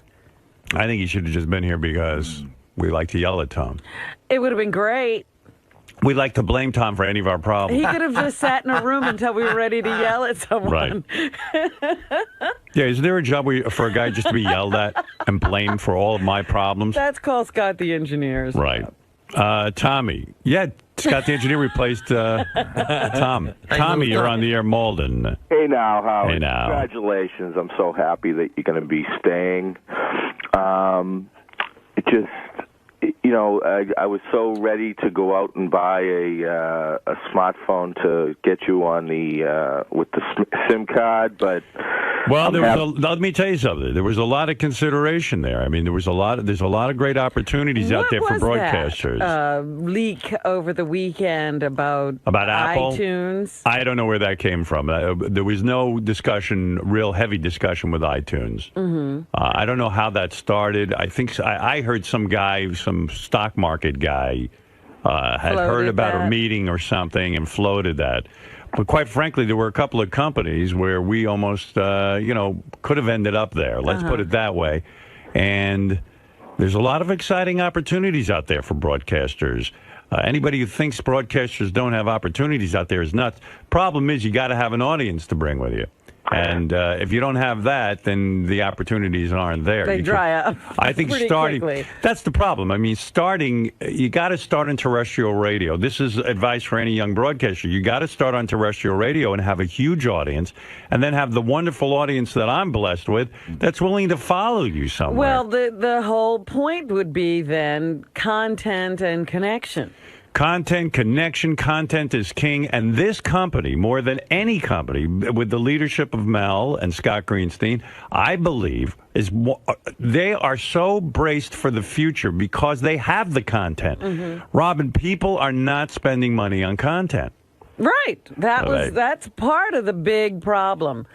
The problems I see out there listening to terrestrial radio is that they just want to put those commercials somewhere. Yeah, They have no investment in talent. Well, like Facebook has content, but it's your content. Right. That's what attracts me to it. But what terrestrial radio would need is some investment and development of people. Right. And they're not putting that in. Well, that is not happening. And I'm hoping that in the future not only for our show, but for our channels, that we can be a mecca for some people. And for a lot of broadcasters. We could be providing content for all kinds of delivery systems. Yeah, so I'm discussing that with Sirius now and trying to expand what we do and expand our channels, and also with just being on the iPhone and stuff. That's huge. Mm-hmm. That opens it up for a lot of our fans. All right, Tommy, thanks. Listen, 5 years ago, I made the trek down from Boston to go to your block party, and I was going to suggest if you were leaving to, have another block party. How about a celebration block party? I'll tell you what, did you come all the way down from Massachusetts to be part of that 5 years ago and stand in the rain? Oh, yeah. I got a Howard 1906 poster. Signed by Mary Ann from Brooklyn and everything. The last pair of tickets I have to the Paul McCartney concert, I'd love to give them to you so we could celebrate. Oh, that'd be awesome. You want to come? Would you come down from Malden? Oh, definitely. Why don't you come join us Monday night? Oh, you're the best. So why don't you come, Tommy? I love Fred, Rob, and everybody. They're all great. All right. For a guy who trekked all the way down through the cold, remember how cold and rainy it was? A mess that day. It was an ice storm in Connecticut. There were tractor trailers off the road and everything, but I said, fuck that. I'm going to Howard's last show. All right, brother. So you're in the McCartney concert. Thanks, man. All right. Hold on, Tommy. Why not? Why not Tommy? I heard there's another announcement. What is it? How dare they? On my beautiful day? What is the other announcement? I heard that Fred is going to get to go to the concert. How so? How'd that work out? Scott Greenstein miraculously found another ticket somewhere. Oh, great. So they shook it out of the rafters, so we'll be there, all three of us. So it's you, my wife, and my daughter. Well, very good. The family is intact. Yeah. And Robin will be there with her special date, Ralph. The whole world is reeling from that announcement. Still, people are screaming, don't take him. King of all blacks. Yo. Yes. Yo, yo, yo. We're plain and simple. If I have my iPod Right. and I'm on the sweeper, can I listen to the show? Yeah. I believe so. I don't know how that all works. Well, does your iPod pick? I mean, iPod that's just storage, right? That doesn't pick up anything on the internet or anything. Oh, It depends on the system. But the iPod is the phone, right? No. Maybe the iTouch iPhone. or iPhone. Oh, he's saying iPod. I don't know. How does that work? I don't think so. That would just be down. Oh, so I got to get an iPhone. Now, how about the HVO by Sprint? No. Wait a second. What's HVO? I don't even know. Maybe. Yo, it's the hottest phone out. 4G. Can you get internet? Yes. Well, then you'll be on that. Oh, good. I thought I could. I was going to ask them, but I didn't think you were staying. For some weird reason, I hope you were leaving. It'll be more crazier. More crazier? More Yeah, crazier. It would have been crazy if you'd have been like, yo, I'm out of here, man. Yeah, well, it almost came down to the leaving, you know. Oh, there is a serious app for the EVO phone, the EVO phone. How? Did you see that phone? No. Oh, my God. You got to see it. I don't even know anything about it. You picked up an ad the other day and said, I can't even tell what this is all about, and it was for the EVO phone. Oh, that's the EVO. I got to check into this. I feel like I'm missing out. Yo, you got to see the video, the high definition video, and the pictures on it it's better than you ever heard of the camera, a Nikon camera? It's better than all of that. The camera is crazy. Is it better than the Android? The Android is garbage. The Evo, not garbage. That's a good phone. I ain't gonna front. But the Evo HTC is the best. I had about 6 phones. I'm on it now. Maybe we should be on this. It's sort of like a hybrid pad phone. I see. Do we want that? It's big. It's just bigger. But I like it because you can see, like, you can order stuff off the internet. I order stuff off of Zappos. I order stuff off of, I got the crazy Ugg boots coming, they $300 and shit is sick. I can't wait till they get here. But I ordered all of that off the phone, and you can see everything on the phone. All right. Thanks, King. Do I sound good now? Yeah, you do.